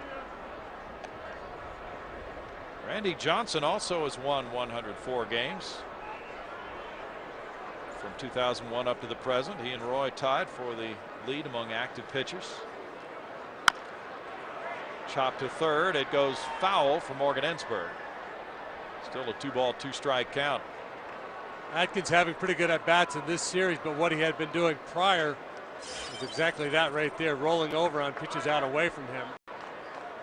Trying to pull balls he should be trying to hit the other way, and he's capable of it. Here's the pitch speeds throughout this at bat.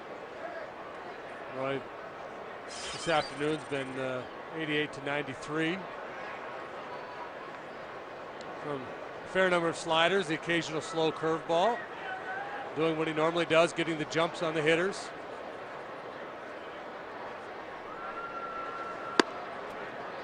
Now it's a full count. A win today would bring Roy to within 1 of Nolan Ryan's total of 106 wins as an Astro. There's a leadoff walk, and Atkins takes walk number 3 from Oswalt today.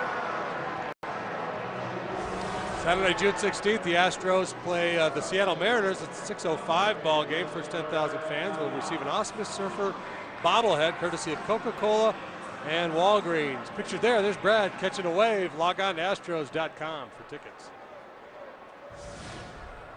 So you can surf the net and get your tickets and get the Surfer bobblehead. Yeah. Fly ball center. Hunter Pence heads back late. Still going back.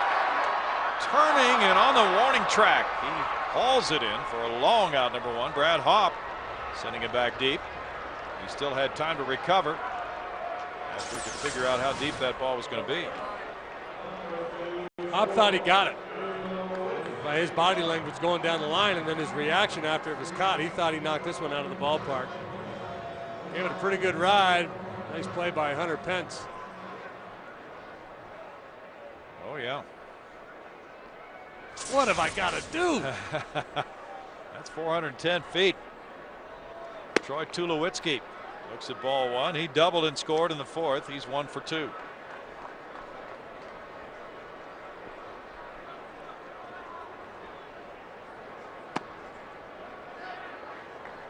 It's 2-0 as Roy Oswalt works to the bottom of the order here in the 6th inning. Rockies have a left-hander warming up in their pen. No action in the Astros bullpen.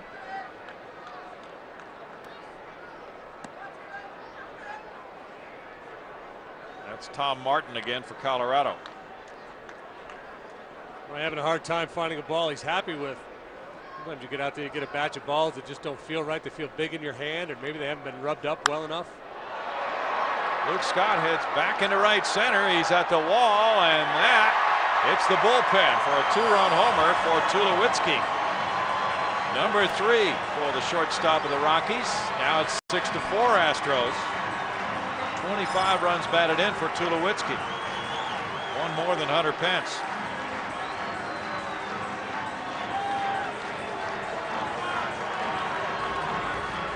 Well, maybe Roy should have tossed that one back into the umpire for another one too. Tulowitzki driving that fastball into the Rocky bullpen. We talked about Roy's success of giving 4 and then 6 runs of support, but it's a different animal here at Coors Field. Iannetta with strike 1. Had an RBI single in the 4th. He's 1 for 2. Now a 2-run lead. The Astros have Scott Ensberg and Everett due up in the 7th. Fouling it back. Iannetta falls behind. 0-2 in the count. Because the ball does carry so well here, the thing that will really frustrate Roy was that leadoff walk. You know, home runs are just part of the deal here. You don't walk people, obviously going to minimize the damage, especially in a nobody out, nobody on situation. A walk to Atkins, the first leadoff man to reach in this game since the Taveras home run to start the ball game. It's 2-2 with Ryan Spilborghs on deck. The pitcher's spot is due up next.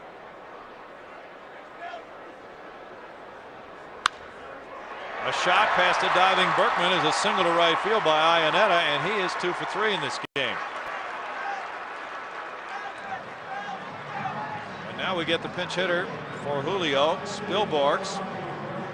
Julio in 1 inning allowed no hits, no runs, 1 walk, 1 strikeout. Spilborghs has had a chance to play some center field when Willie Taveras has not been playing. He has 8 hits and 26 at bats, a .308 average, no homers, 5 runs batted in. He has 4 doubles. Has never faced the Astros. He is 2 for 7 with 2 runs batted in as a pinch hitter.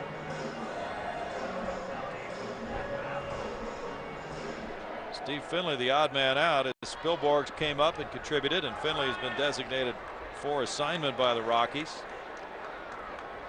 Did you talk to anybody who has spoken to Finley about what his No, I didn't. Plans are, whether he's going to try to play or shut it down? Couldn't tell you. It's a heck of a career he's had if this is the end of the road for him. Very good career. He's 42 now. Strike, and it's 0-2 to Spilborghs.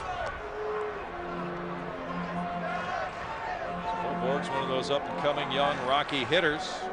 7th round pick in 2002. Hit .287 last year for the Rocks in 167 at-bats.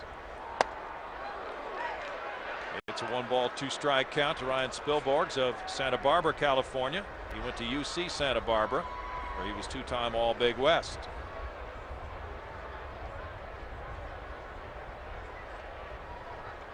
It's a guy, when you look at his numbers throughout his minor league career, who will hit for a pretty good average for you, but not hit the ball out of the ballpark. Sometimes that turns into a 4th outfielder, especially in this ballpark. Unless you have, outstanding speed, you steal a lot of bases. You got to have power in the corners. There's Taveras settling in center field. Well, the Rockies very pleased with the job Willie is doing, so Spilborghs is in reserve when needed. He hit .338 last year at Colorado Springs.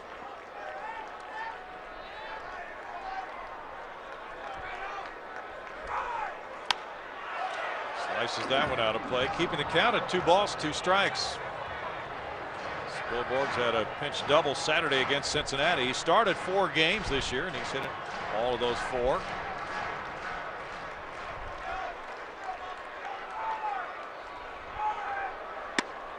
Strike 3. 2 outs. Strikeout number 4 for Roy. Must have been guessing ball. Must have.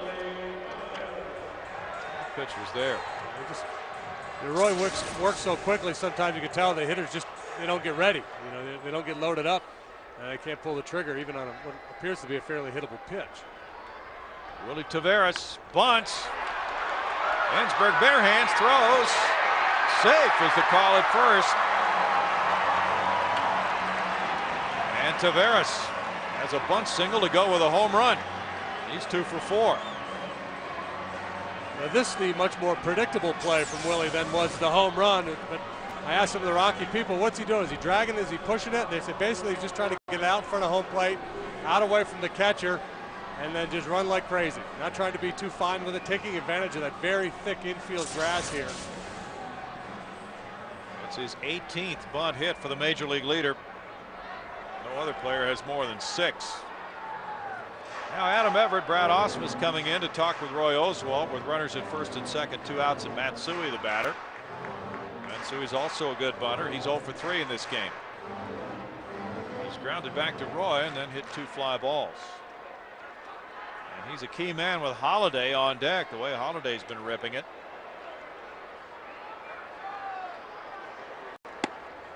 Strike to Matsui. It has seemed over the years to many a club playing here at Coors Field that very few leads are safe.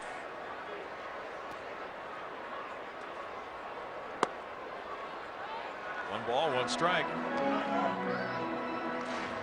Roy trying to win for the first time since he beat Arizona at Minute Maid Park on May 12th. He had won 3 straight at that point. He opened the season by winning 3 straight decisions. You know, comeback wins are big here in the land of John Elway. He was the master. Trevor Miller is getting loose.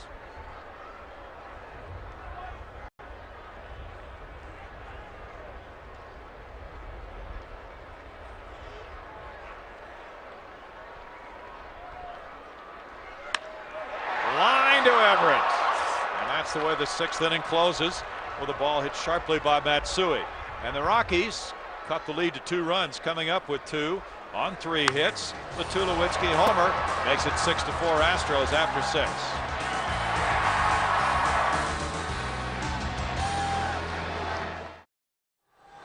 It's now 6-4, Houston leading Colorado. It's time for the Dodge Texas truck stop. Let's hear what is Mark Loretta's most memorable game.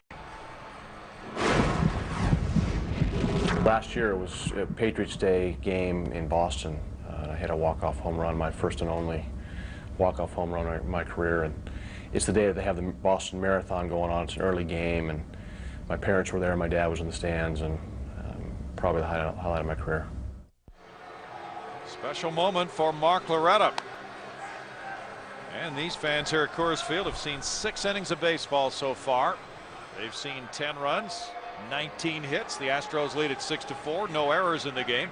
Now former Astro Tom Martin becomes pitcher number 3 for the Rockies. Martin's worked 13 times this year, no wins or losses, a 3.86 ERA. He's only worked 11 2/3 innings. Spent some time on the DL start of the season. Tom has been a survivor. Oh, he really has. Luke Scott has 2 hits, including an RBI triple in this game. Breaking pitch, strike 1 for Martin after Julio worked a hitless, scoreless 6th. Martin last year 2-0 for the Rocks with a 5.07 ERA. He worked 68 games last year for Colorado. He's 37 years old now, broke in with the Astros 10 years ago. Rolled up the line foul, and it's 0-2. Our Panasonic Speed of Sport replay shows you a triple. Luke Scott in the 3rd inning. There's been about, what, 7 or 8 triples in this series? Oh, 4 or 5 anyway. There he goes. Right about here, you're going, oh man, I hope I make it 5 triples in this series, you're right.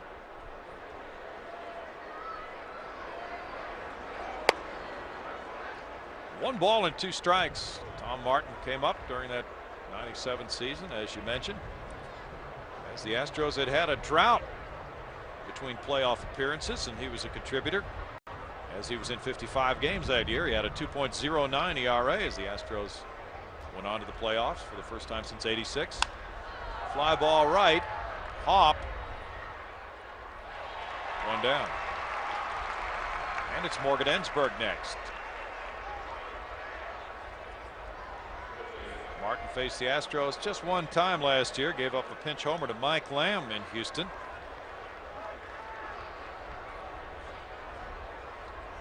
Ensberg is 0 for 2 with a walk. Morgan and Roy Oswalt, the only 2 Astros in the starting lineup, not to reach the hit column so far. Adam Everett's on deck. Tulowitzki,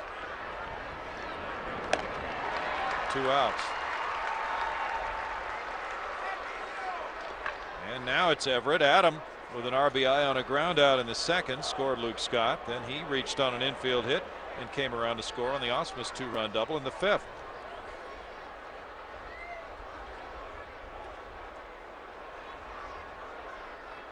Cleveland beat Kansas City 8-3, and it was Tampa Bay over Toronto 5-3. Boston leads at Oakland 1-0 in the 6th. Red Sox have had a rough time in that series. Strike, so the Yankees are whittling away at that Boston lead.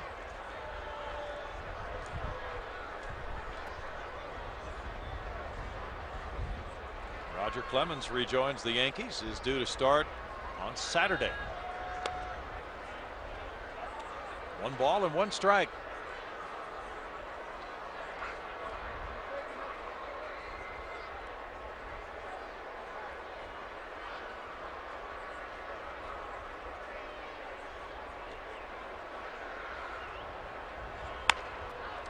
Line, and that will reach the outfield grass and trickle on into left field. Adam takes a big turn, and the ball is dropped, but he had already stopped. As Holiday gets it back in, he's on his way back to first with his 2nd hit. He lined it over the 3rd baseman. Yeah, ball got in on him a little bit, and he just kind of pushed it out there into shallow left field. The Rockies have 3-4-5 coming up in the bottom half of the 7th inning. And Holiday really swinging a hot bat. You just get the sense you might have to score again to win this ball game. There you see the distribution of hits, and there have been 12 hits for the Astros. Brad Ausmus has a pair. He's the batter right now with Craig Biggio in the on-deck circle. Roy Oswalt due up next.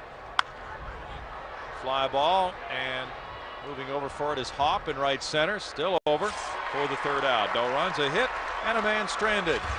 It is 6-4 Houston in the middle of the 7th inning. For more on the Astros, we send it to Kevin Eschenfelder for today's Toyota Truck Game Break. Airlines. It's 6-4. Roy Oswalt with the lead. Matt Holliday fouls it for strike 1 as the home 7th gets underway. Holliday has 2 of the Rockies' 8 hits. Both have been doubles. He's 2 for 3 in this game. Todd Helton on deck. Garrett Atkins due up 3rd. Oswalt back out for the 7th inning. Line into center field. A 3-hit game for Holliday, who now has 87 hits this year. Trevor Miller ready. He'll probably come in for Todd Helton. Joe Garner already out of the dugout, making that indication. Panda Express brings you a look at our next Astros telecast. It's tomorrow night from Chicago, and it's U.S. Cellular Field, 8:30 on FSN Houston for Astros Live. It's the Astros and the White Sox. Kevin Eschenfelder hosts the pregame show. We'll have the game for you at 7 o'clock on FSN Houston with John Danks and Chris Sampson doing the pitching. That's it. That Astros fan applauding Roy Oswalt, who's in line for win number 7, but the bullpen comes in with a 2-run lead, 6-4. More in a moment. Booster retransmitted in any form without the express written consent of the Houston Astros. Lefty against lefty. Miller against Helton. Runner at first, nobody out. Todd Helton 0 for 2 with a walk.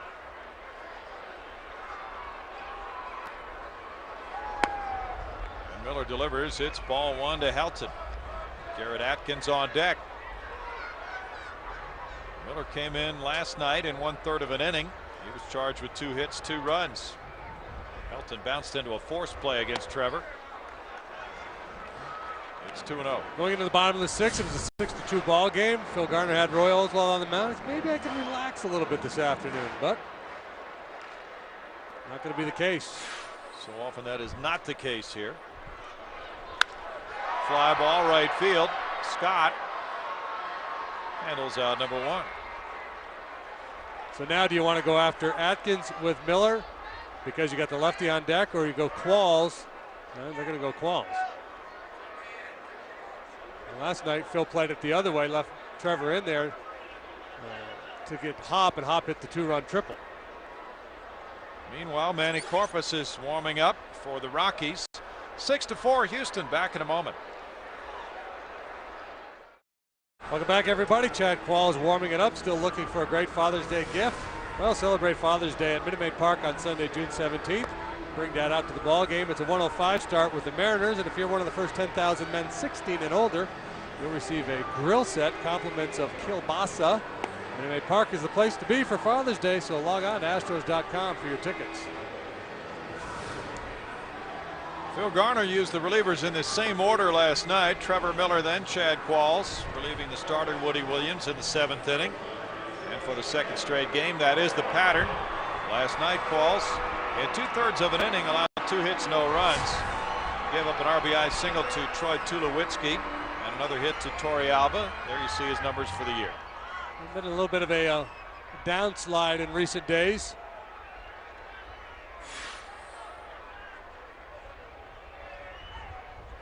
Garrett Atkins, the batter. He's walked twice. He's 0 for 1.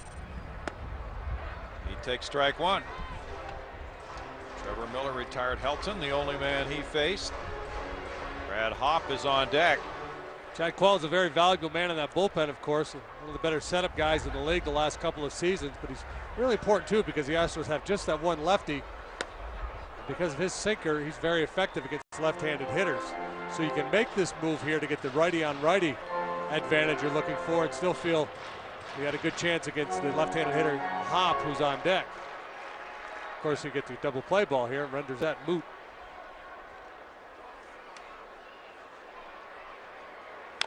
Atkins, that would have been a good double play ball, but he fouled it, and it's 1-2 to Garrett Atkins. Well, left-handed hitters are hitting a measly 205 against Chad, so he's a good matchup as a second lefty, so to speak, in the bullpen. Right-handed hitters are managing a 282 average against Chad.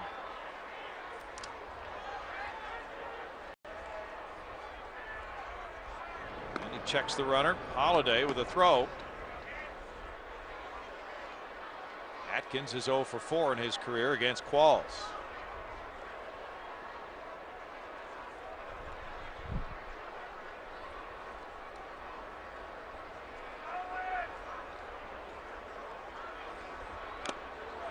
Gets a foul tip, and Atkins strikes out. That's number 2 in the out department here in the inning. Strikeout number 5 for Astros pitching. A good hard slider, a Lidge-like slider with that good downward tilt.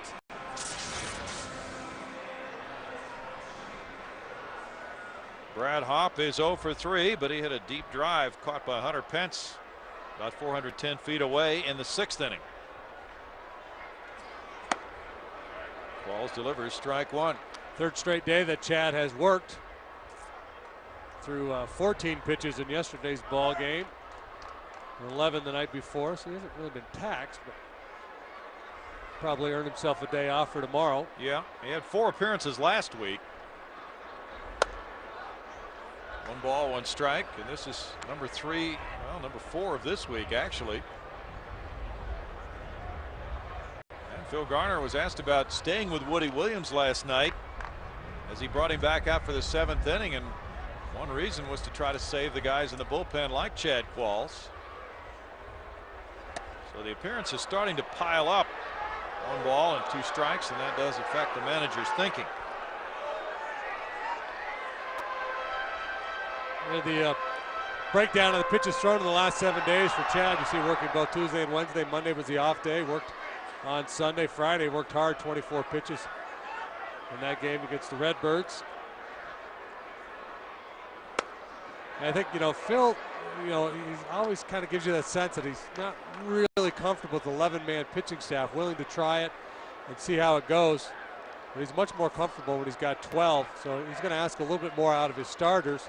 And perhaps maybe start to work Brian Moeller into the mix a little bit more. That might be part of the solution too. Could be.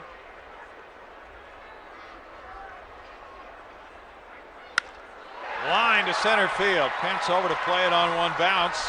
Here's a shot at third base. Whoa! And a shot at second, and he gets back. Holiday took a big turn, and then Hunter Pence hit the cutoff man, Adam Everett, who had a shot at him trying to get back to second on the single by Hall. A good aggressive turn of second base there by Holiday. Certainly you can't afford to make the third out of third base. And I don't think he was going to go anywhere. He's just trying to draw a throw, but he lost his footing and it almost cost him. Almost did. Runners at first and second, 2 outs now for Tulowitzki, who's had a double and a 2-run homer the last 2 times up.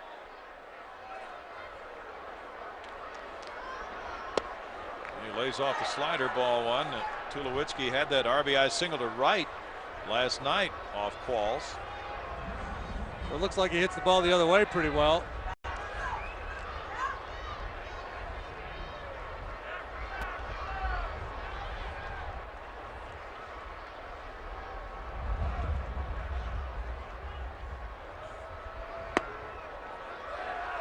And he's worked the count 2-0 with Ionetta on deck. Qualls making his 188th appearance since the start of 2005. That's 3rd in the majors, 2nd in the National League.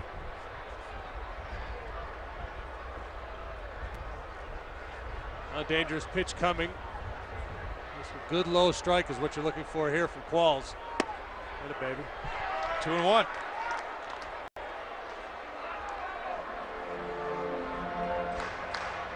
Rockies have come from behind 4 times to win when they trailed after 6 innings. They trail by 2 with 2 on and 2 outs here in the 7th.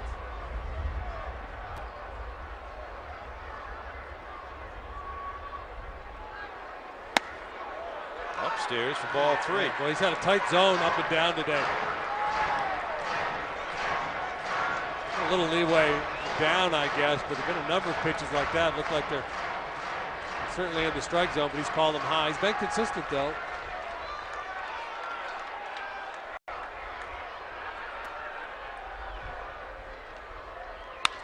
Ground ball, Adam Everett throws to first. What a play to win the 7th inning. Smoothly done by the Astros shortstop. No runs, a couple of hits, 2 men left, moving to the 8th at 6-4.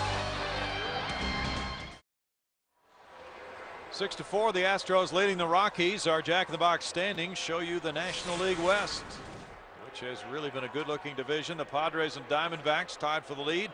Dodgers a game and a half behind. The Rockies have climbed out of last, 28-31. They're 7.5 games back.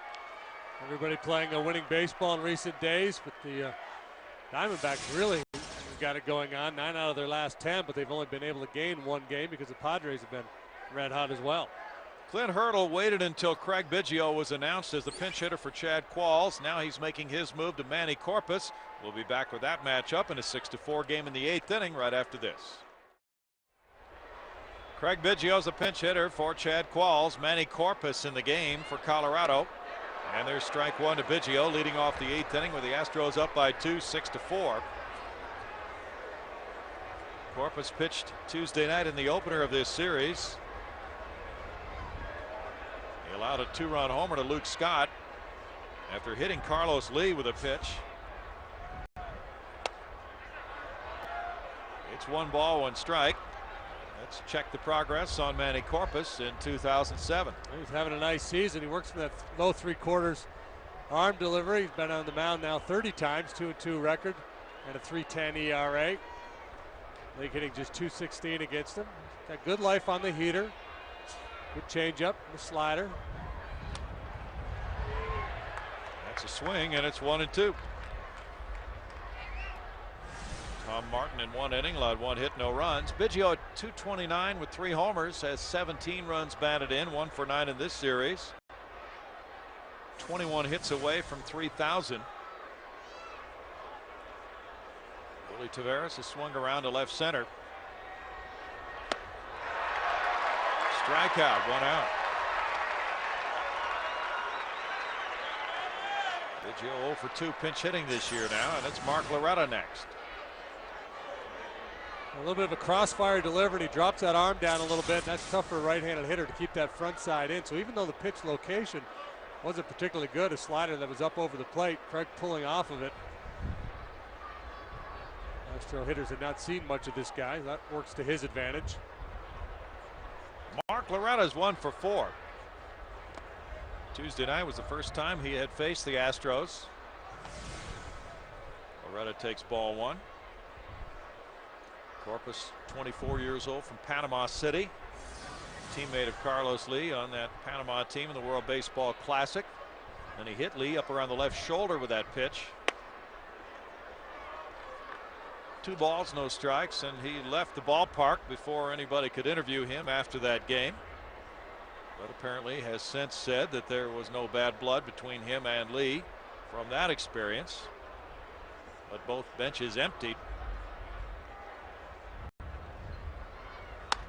After he hit Carlos, started talking to him as he went up the line, and Corpus responded, and so both benches came out just in case. Nothing really came of it. So it's interesting because Carlos said nothing went on either, and there's no bad blood, but he's kind of said it in such a way that have people curious. And one of the local writers here claims there's some history between the two. So nobody really knows, or anybody that does isn't saying. Yep. The game situation tells you that, just a bad idea if it was something personal that you would take a shot at a guy in a 2-1 game like that. I mean, if he did, it was dumb. Yes. Right? And he paid for it by allowing the 2-run homer after hitting Lee. Loretta takes a 1-out walk. I tend to think the ball just got away from him, but that's what he said. Our Valero Energy to take anywhere play shows you the Astros with that Brad Ausmus 2-run double in the 5th inning. At the time they led 4-2. They took it to a 6-2 lead as Ausmus picked up his 2nd hit of the day.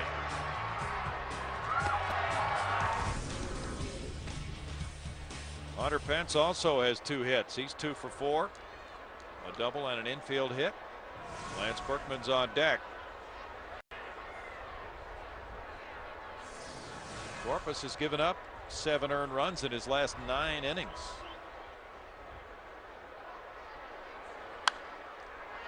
Fouled away for strike 1. Well, Hunter may know a little bit about Corpus. Corpus spent a good chunk of last year at AA Tulsa, so maybe Hunter saw him some. Good half. Corpus had 19 saves there and an ERA of 0.98.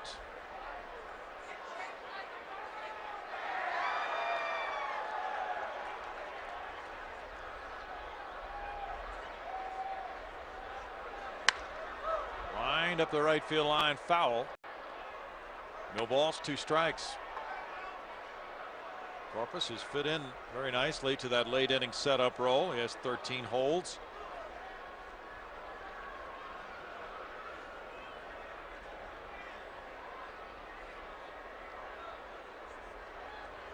All these games have been close in this series. The Astros got that 2-run homer in the 9th Tuesday to win 4-1, and then Colorado took it 8-7 last night. Pence strikes out. 2 down. And it's Berkman batting. Again, that drop down delivery forces the hitter to stay back a little bit, not able to cover the outside part of the plate. Not a good AB there for Hunter.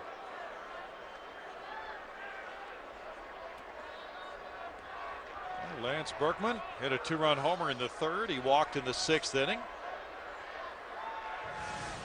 And he thought on the bus coming over that Joe Savory, the lefty pitcher first baseman from Rice, had a pretty good shot at being drafted in the 1st round today, and that did in fact happen.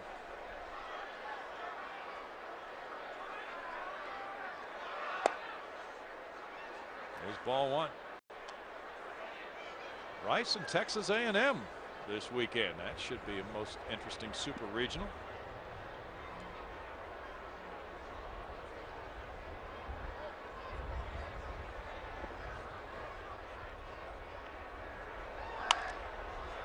Fouled with Carlos Lee on deck. It's a 1-ball, 1-strike count. Kurt Schilling has a no-hitter going. Really? Yeah, through 7. 1-0 Red Sox over Oakland.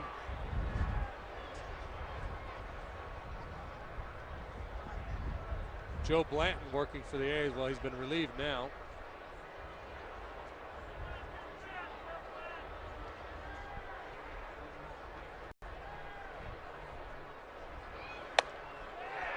Schilling's never pitched a no-hitter. I don't believe he has. 1-2 the count. Fausto Carmona is 7-1. Cleveland beat Kansas City 8-3 as he got his 7th win. Schilling hasn't walked anybody in that ball game either. 1-2, 2 outs.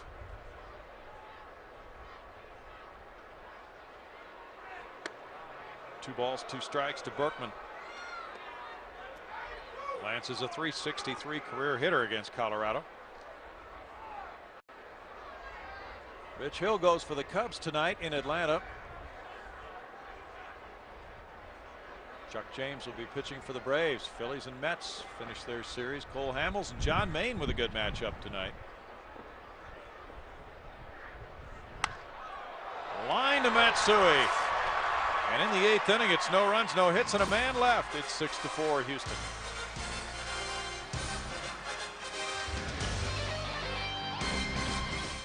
Brad Lidge warming it up. Bottom of the 8th, 6-4 Astros lead. Coming up after the game on Astros Live, Brownie and I will recap today's game. Neil Holfeld will provide analysis from the Fox Sports Grill. You'll hear from Phil Garner and some of the players from the Astros clubhouse. Astros Live hosted capably by Kevin Eschenfelder after our game on FSN Houston.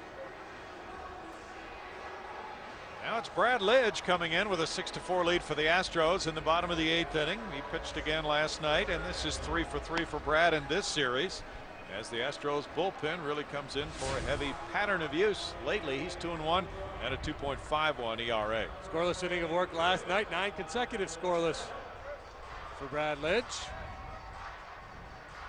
Really on top of his game. Phil Garner saying that he would not hesitate to use Brad Lidge now in safe situations, but he likes the job Wheeler's doing, so he doesn't want to mess with the makeup of his bullpen.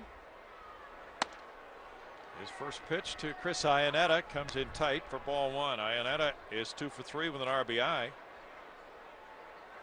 Jeff Baker's on deck to pinch hit for Manny Corpus. Willie Taveras due up 3rd in the inning. Popped up. Carries out to Hunter Pence in center. He's chasing it over to right center as the wind takes it and still going and reaches back. Oh my! Jeepa. The wind is howling out there. It really Something is. just flew by the booth here. It looked like a food tray or something. You can watch this, baby. Napkin starting to swirl. It's shades of Candlestick Park. I got it. I got it. I hope I got it. Man, I got it. That's an adventure, but the wind will make it that way. And it is really whipping. Now Jeff Baker, the pinch hitter. And there's strike 1 to him as he bats for Corpus, which will prevent a Corpus-Lee matchup in the 9th inning. 221, 2 homers, 6 runs batted in for Baker, who's 0 for 1 in this series.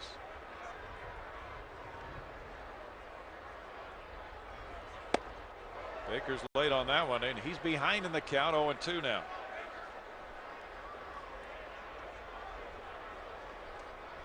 Lidge has really put together an outstanding string of work.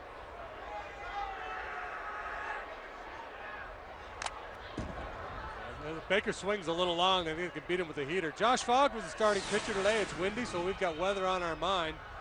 And we put together our all-weather team for you yet again. Fogg, Rains, David Weathers, JT Snow, Ken Cloud, Chip Hale, Storm Davis, Ron Weatherly, Sunny Jim Bottomley, and Windy Bradshaw. Baker strikes out. 2 down for Brad Lidge. I'm not sure I'm familiar with Windy Bradshaw. No, don't know him. The other guys, we recognize the names. Here, take that slider and see what you can do with it. Just to round out that theme, though, the Rockies drafted Casey Weathers, a pitcher from Vanderbilt, in the first round today. Willie Taveras has a homer and a bunt single, 2 for 4. Morgan Ensberg in tight at third. The wind is really whipping again today, as it was last night. Brad Lidge delivers ball 1.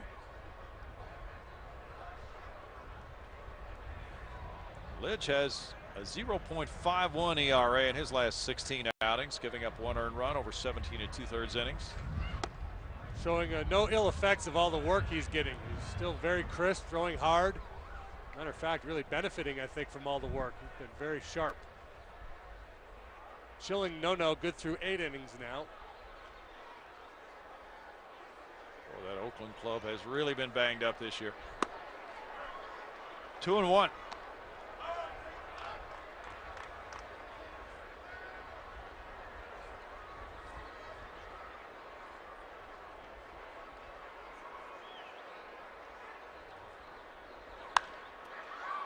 Outside the right field line, this will drift out of play.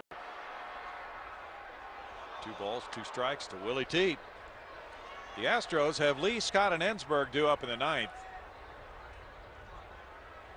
You look at the line for Brad the last 7 days in terms of pitches thrown. Well, he's been very busy as well. Pitching coach and manager, they keep a chart with every appearance the guy makes, how many pitches he makes. Closer to the right field line, Luke Scott into foul territory with a good running catch. Makes it a 1-2-3-8 for Brad Lidge. Moving to the 9th. 6-4 Houston.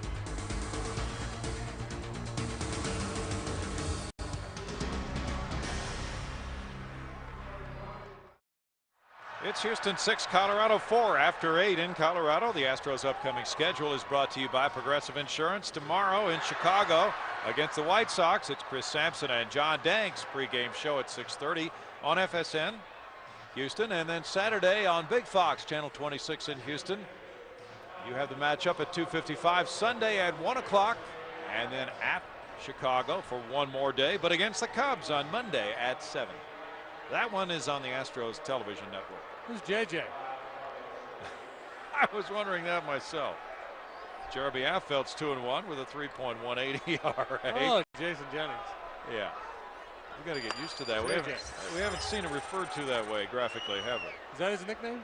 I don't know. It's a space saver. Carlos Lee has 2 hits, and he's facing Jeremy Affeld, pitcher number 5, who hits him with a pitch. Leading off the 9th inning, Lee hit for the 2nd time in this series. Heads up the first baseline, and Luke Scott will bat.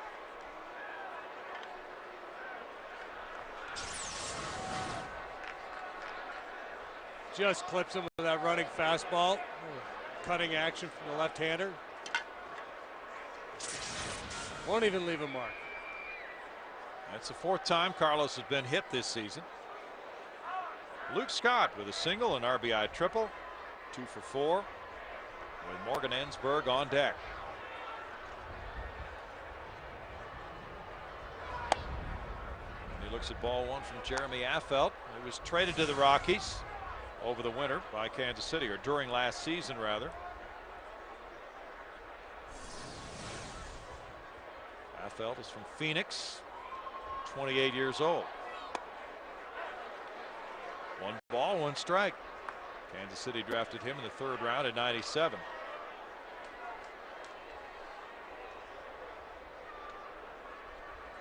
He started 9 games last year,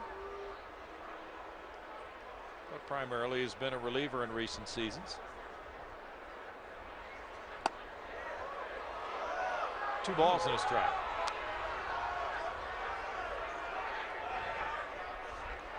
A lot of double takes from the pitchers today. Rob Drake is the home plate umpire. The old, where was that pitch body language? It's 2-2.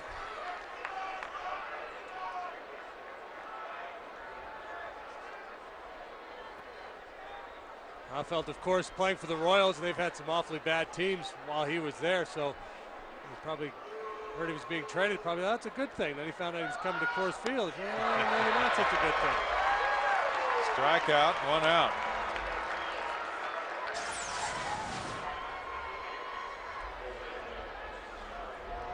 Slower speed breaking ball. Morgan Ensberg is 0 for 3 with a walk. 12 hits for the Astros.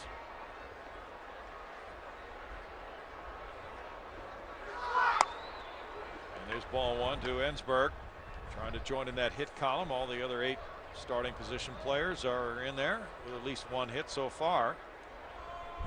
Morgan doesn't want to be left out.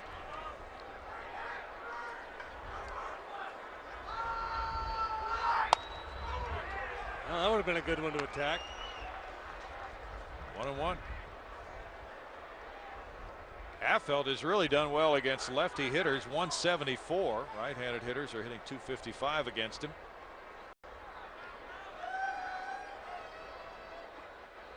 Adam Everett's on deck.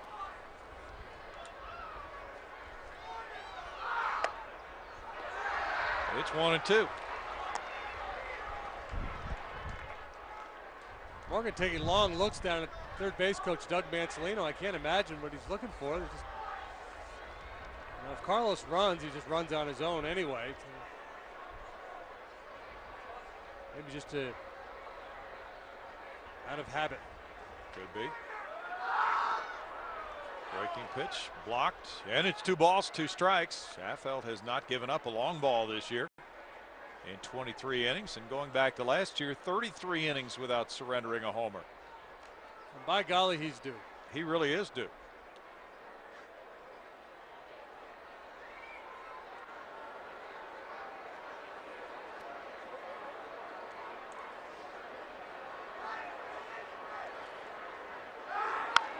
Ground ball to third. Atkins gets it to second. Matsui dropped the ball.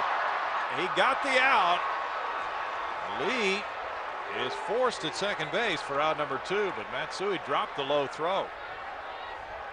And Lee might have been safe, but he was assuming an out. Yeah, if he'd gone to the bag, he would have been safe, because this was not, the deal where they're calling him out because he got the ball out, and I think Carlos got to the bag before Matsui did. Might have. Yeah, no, it looked like it. Let's take another look if we can. Now Adam Everett with ball 1. He is 2 for 4 with an RBI.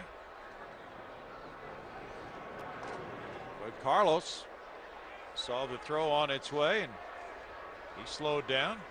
Almost made a right turn. Then he tried to get to the bag. They're just assuming there, and he got caught assuming. So he was just going to get out of the way of the relay throw, and the ball's dropped, and the foot race is on. And Matsui got in, I think, just ahead of Carlos's left foot. Yep. Ed Hickox with the call. Really close, though. Probably jinxed another one. Sean gave up a hit. 2 outs in the 9th inning. We can really do that, can't we? It's virtually automatic.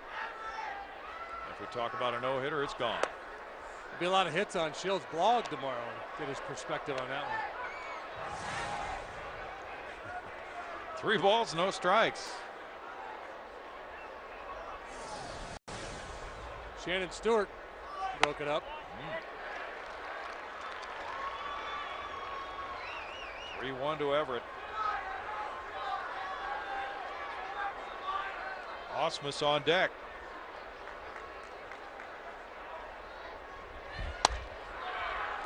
It's ball 4, and the Astros could use insurance runs. They lead by 2. Matsui, Holiday, and Helton due up in the bottom of the 9th. Ausmus delivered a couple with that 5th inning double. He's 2 for 4. Chris Burke comes out to the on-deck circle. Pitcher spot due up next.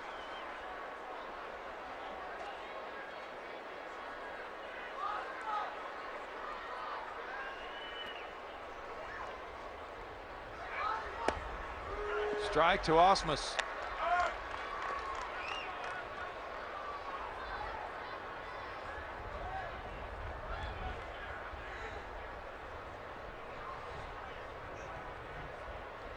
Dan Wheeler apparently just standing out in the bullpen, not throwing at the moment. Can't really see him, but it looks like him from just a portion of his body. Strike to Ausmus. There's Wheels. He's behind that wall. No balls and 2 strikes.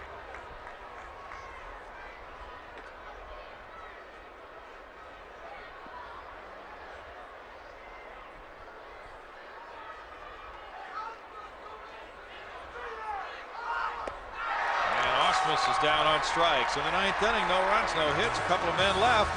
Down to the bottom of the 9th, 6-4 Astros.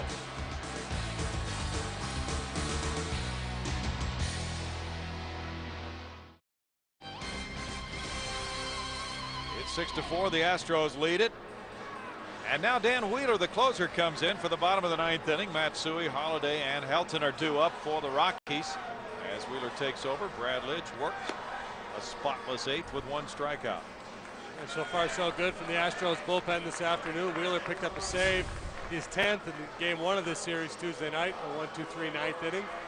0-2, 4.67 ERA, 10 saves now for Wheeler. And 4 strikeouts for every Watt.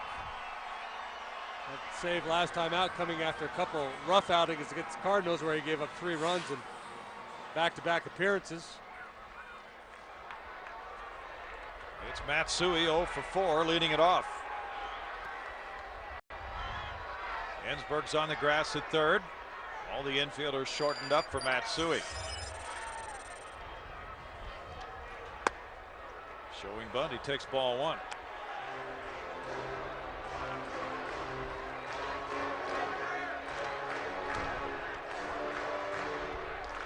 Astros trying to win a series for the first time in a while. They've dropped 5 straight series. Foul back, and it's 1 ball, 1 strike.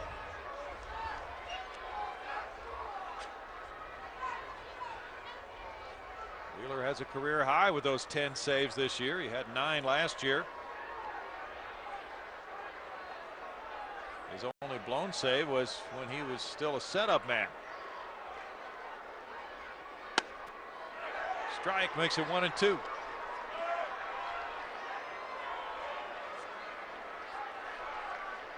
Wheels has struck out at least 1 in each of his last 12 games for a total of 19. Left-handed hitters are hitting only 154 against Dan.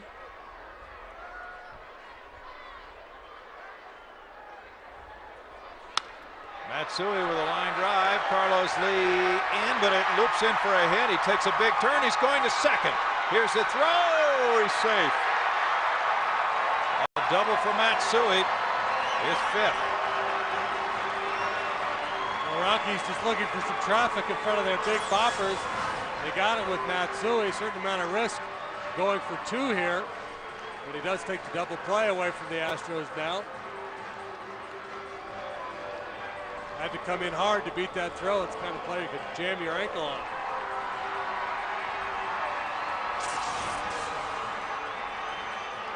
Now the potential tying run comes to the plate. Matt Holliday. Holliday's having another big day. 3 for 4, 2 doubles and a single.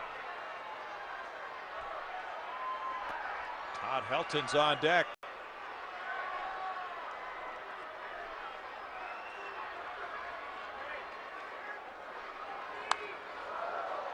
Foul for strike 1. Hunter Pence just moved over about 3 steps more toward right center.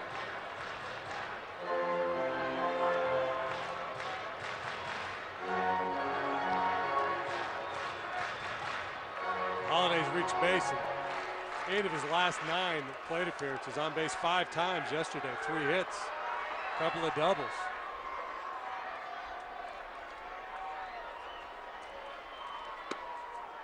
Inside for ball 1. 1-1 to Holliday.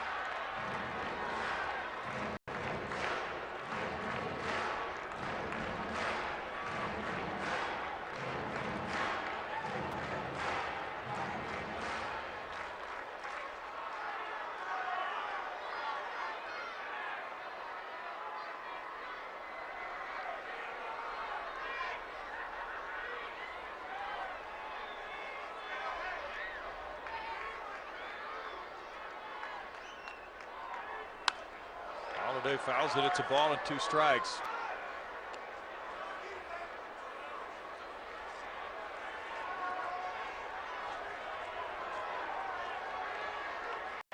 Wheeler had a 3-run lead in that Tuesday night game. Now a 2-run advantage, but with the leadoff double, Matsui has put him in some trouble right off the beginning of his outing here. And he's at 1-2 on this hitter, as he was on Matsui. Grounded foul. Well, Holiday obviously seeing the ball well and feeling pretty good about his swing. He's looking to do some damage, so you might be able to get him to chase a pitch. He's only walked 12 times all year. Pretty aggressive hitter.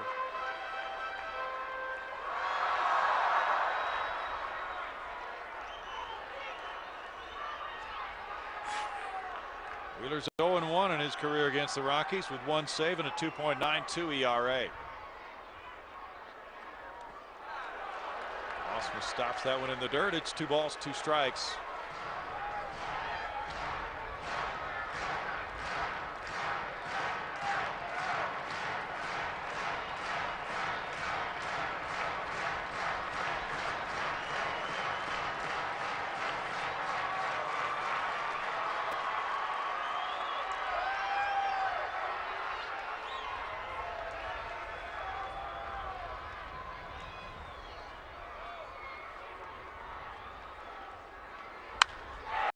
Into right field. Matsui around third, coming home.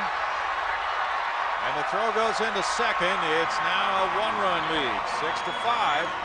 RBI single by Holiday on his 4th hit. 46 runs batted in for Holiday.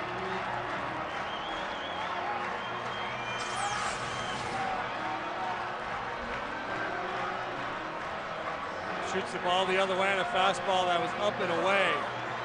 Down, he has to change the angle of the bat to get to it. He might hit you a lazy fly ball, but the pitch up.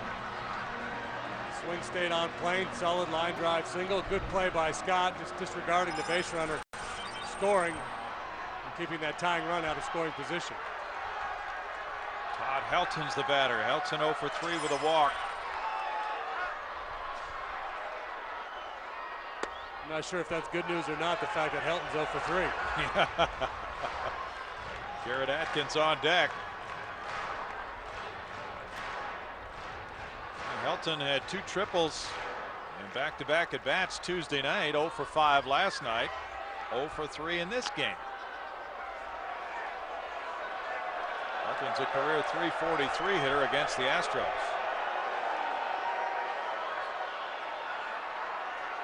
There's a breakdown on the work for Dan Wheeler. Has not been worked quite as hard as Qualls and Lidge.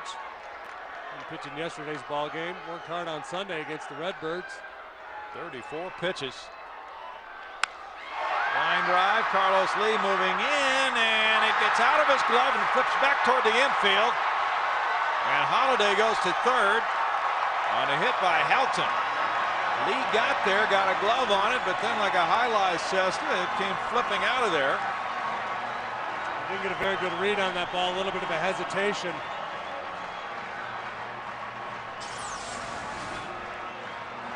And then tried to close at the last instant.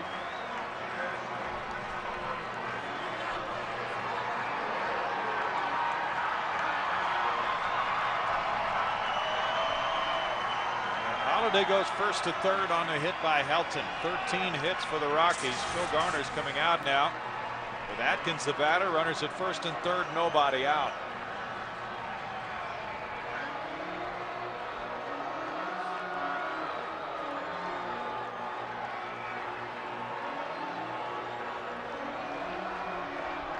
Lee had a near catch last night on a double as well over in left center field. Got his glove on the ball.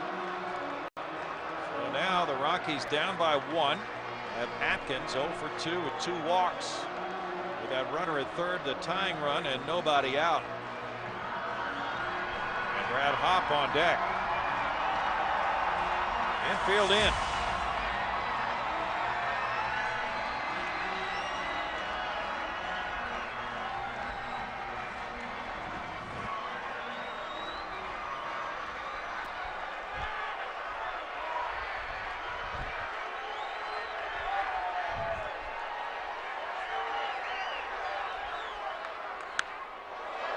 Strike one on the foul ball by Atkins.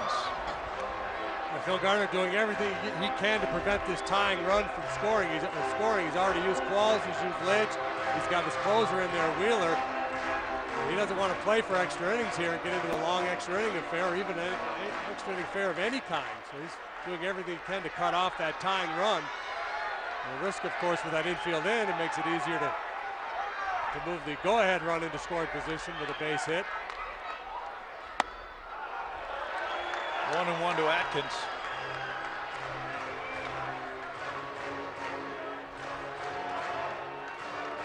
Atkins drove in 120 runs last year. He has 23 so far this season. Rockies have had 3 walk-off wins this year.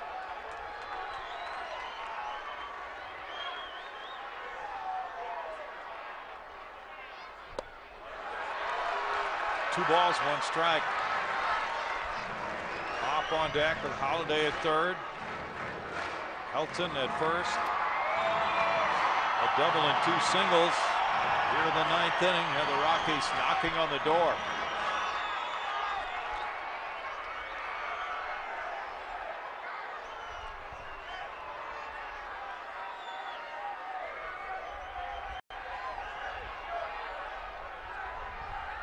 Fake to third, a look to first.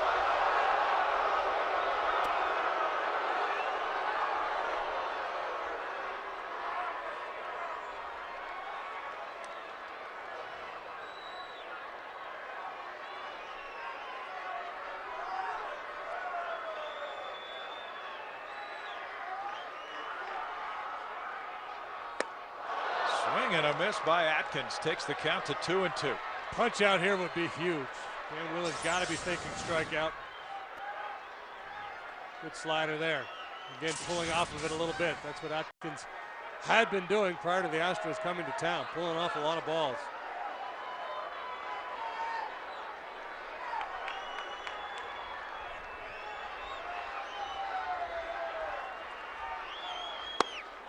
In tight for ball 3. It's a full count.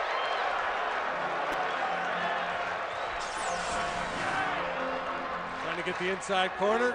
Pretty good looking pitch. Just the hair off the plate. Atkins has struck out 33 times, 213 at bats.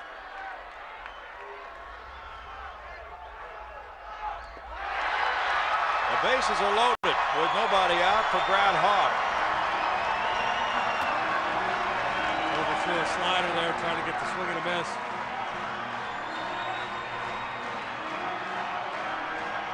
Hawk singled in the 7th inning. He's 1 for 4. I don't know if David Blaine could get out of this mess.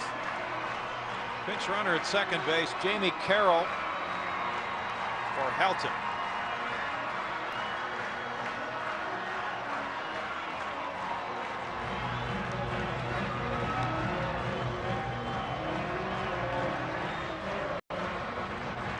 Carroll represents the potential winning run in this game. 6-5 now, and Hawk 37 runs batted in.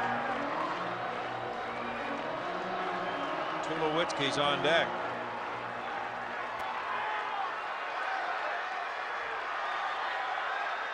How about a one-hopper to the mound? Oh, that'd be something.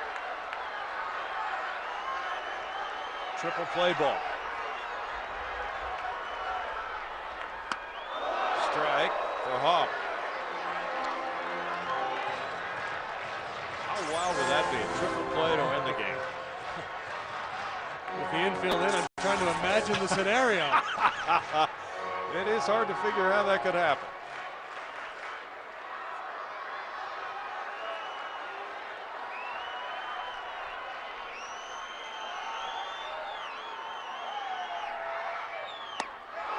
It's 0-2 to Hawk.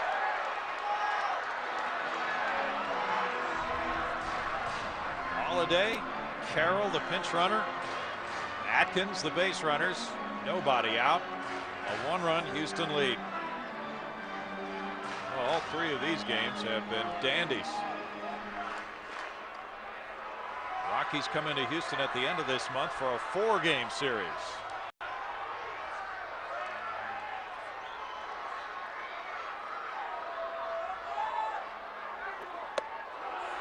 It's 1-2. Hawk not climbing the ladder on that one. By the way, that game on Saturday, June 30th, between the Astros and Rockies has been changed to a 6:05 start. Originally, it was going to be a 2:55 start, I believe.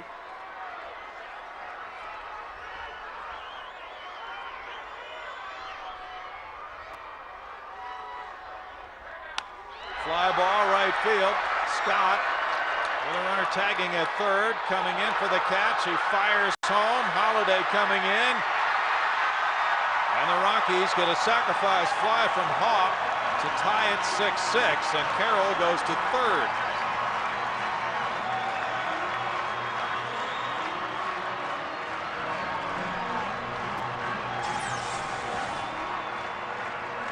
Shallow enough where Luke felt like he had a shot at home, and you've got to take that shot.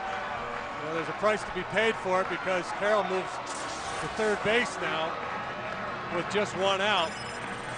But trying to hang on to a lead on the road is probably worth the shot. Tulowitzki's the batter. He has a double and a 2-run homer in 4 at-bats. 2 runs home to tie the game now, and Tulowitzki has runners at first and third, and the Astros have Everett and Loretta at double play depth. And Osmus goes out.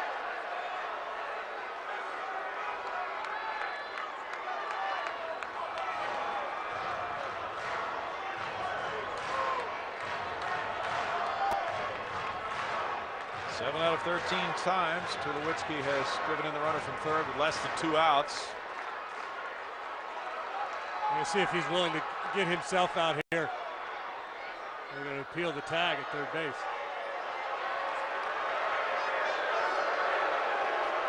Appeal denied, and the runner did not leave too soon. Wheeler got Tulowitzki in the 9th inning Tuesday night on a fly ball to right field.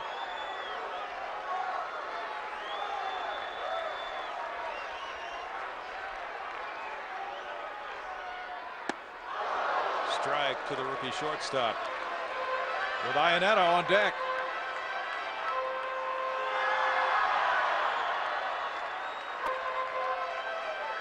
And after Iannetta, it's the pitcher spot, and that's why you don't have to give in to Tulowitzki here if you end up walking him. You've got to get 2 more outs before the Rockies score 1 more run. So it's either Tulowitzki, Iannetta, or Iannetta and the pinch hitter.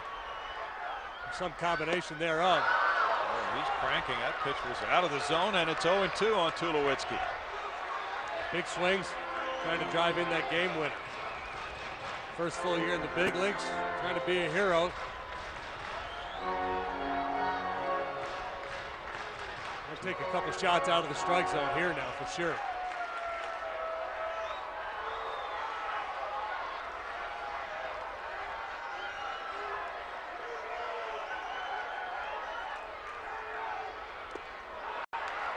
One ball and 2 strikes. Tulowitzki's bounced into 5 double plays.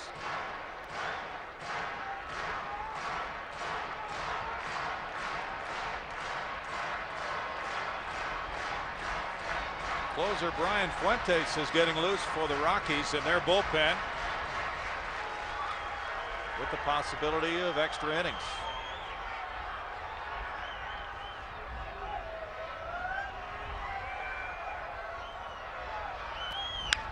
Ground ball on through into left field.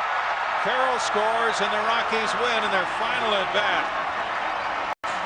Their 4th walk-off win of the year. They scored 3 in the 9th to win it 7-6. And they complete a 6-4 homestand by pummeling the man who got the game-winning hit, Troy Tulowitzki. It's his 3rd hit of the day, giving him 3 runs batted in. I got to believe Dan Wheeler didn't make the pitch he wanted to make there, and that's obviously easy to say after the base hit, but my hunch is he wanted to maybe go way upstairs out of the strike zone and just wasn't able to make his pitch. Our player of the game, brought to you by Gatorade, is Troy Tulowitzki, the rookie who had a double, a 2-run homer, and then the game-winning hit. Well, somewhere in about the 7th inning, I remember thinking the Astros probably going to have to score again to win this game. They did not. They shut it down. Didn't score after the 5th. It's just dangerous in this ballpark. The Rockies able to come back and pick up the W. Tough loss. The Astros left men on base in every inning of this game. They had the lead. When they got 2 in the 5th inning, they led it 6-2, and it got away from them. The final 7-6. Stay right here. The Astros Live postgame show is just ahead with interviews and highlights. Kevin Eschenfelder will be joined by Neil Holfeld, who's at the Fox.